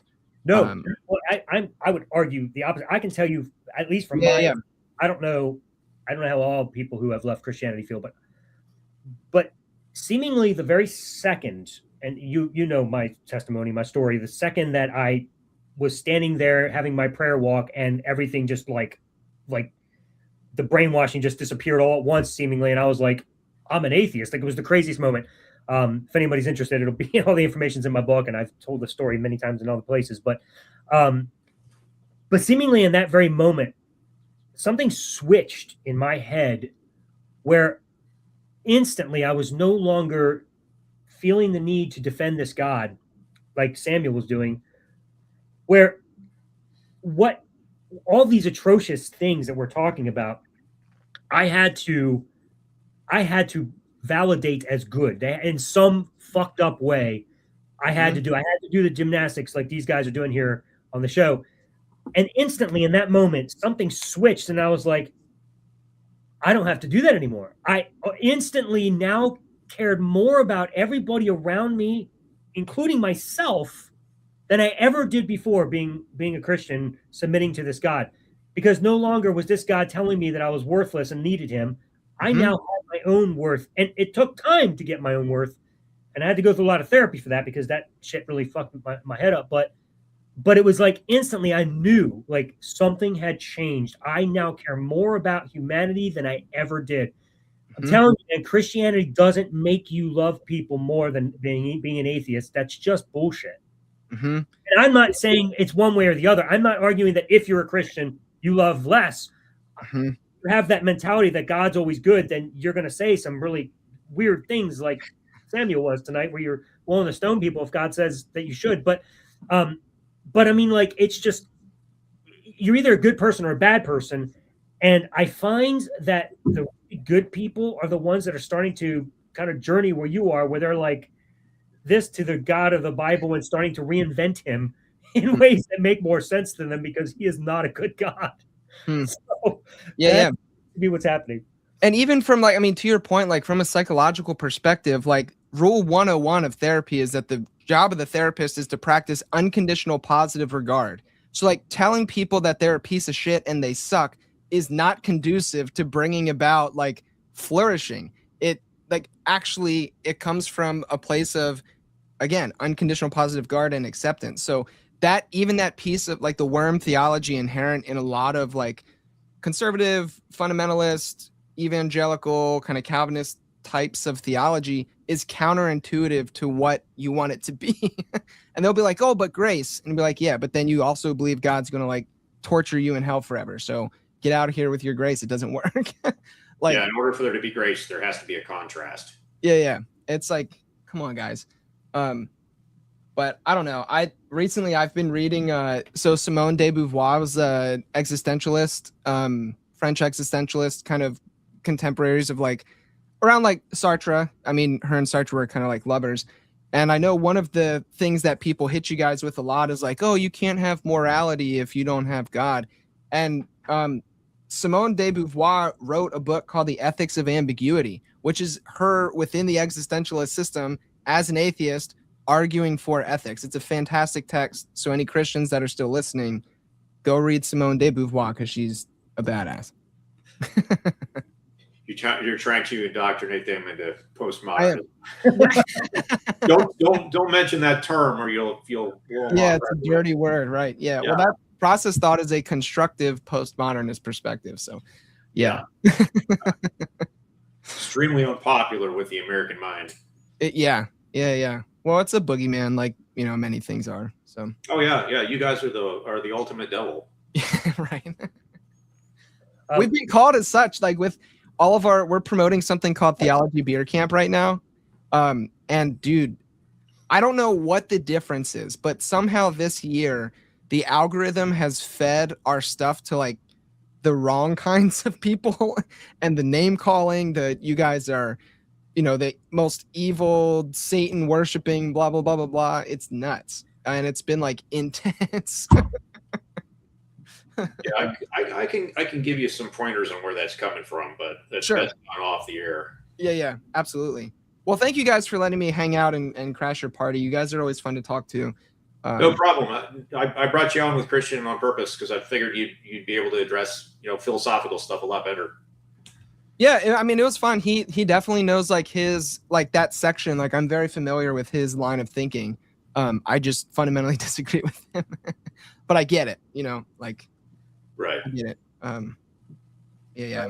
Well, it's always a delight to have you on, Jess. It's been fun every time I've talked to you. So yeah, I enjoy it. I think you guys are a lot of fun, and it helps me to like it like genuinely. There's been multiple times where I'm like, oh, I have to go rethink this. This doesn't actually work as well as I think it does, or whatever. So I appreciate you guys as conversation partners that aren't assholes. Well, I'm glad. Yeah. Yeah. So I'm glad you feel that way. And if you're an asshole, you attract assholes. We don't want that. Yeah. Absolutely. I'm with you. So, but thank you for your support, man. It's really appreciated. And we hope that others will continue to join and be a part of this journey with us. Cause we're just hoping to help people see some of the things that you were actually expressing. I mean, honestly, if we got no further than to get people to see what you see, I feel like that'd be a win. So, betterment of humanity. That's what we're going for here. So we appreciate it, Josh. Thank you very much for joining us, dude. And we'll definitely plan to have you back again anytime. Cool. Thank you, guys. Peace. Jamie, you were in the room for a while. I don't know who you are. I apologize that we weren't able to get you in before you popped out, but that's all right. Maybe you can join us next week. Be sure to have your camera on so we can see you before we pop you in the room. But I hope you'll join us next week. It's going to be a fun discussion. We are going to be talking about hell. It's going to be fun. So, Elliott, any thoughts to wrap up this show? Anything that you'd like to round out for us? I usually don't, because by the time we hit that 2-hour mark, like I'm done. Yeah. Yeah, it's exhausting, but fun, and I really enjoy this. So, Anyway, shout out to Skeptic Haven, and thank you guys, everybody behind the scenes that are willing to be a part of this with us and have us on. We are grateful, and we hope that we can continue to support you and make this thing grow with you guys. Thank you all for the super chats. And remember, they go to Skeptic Haven, and we are grateful for them because they help keep the lights on and help shows like this and the rest of the ones you see each day continue to flourish. So we hope you'll join us next week on Deconversionists at 5 p.m. Eastern on Friday night. Remember, every Christian has their own version of Christianity, as we saw tonight. We're here to unravel your conversion. Have a great night, everybody.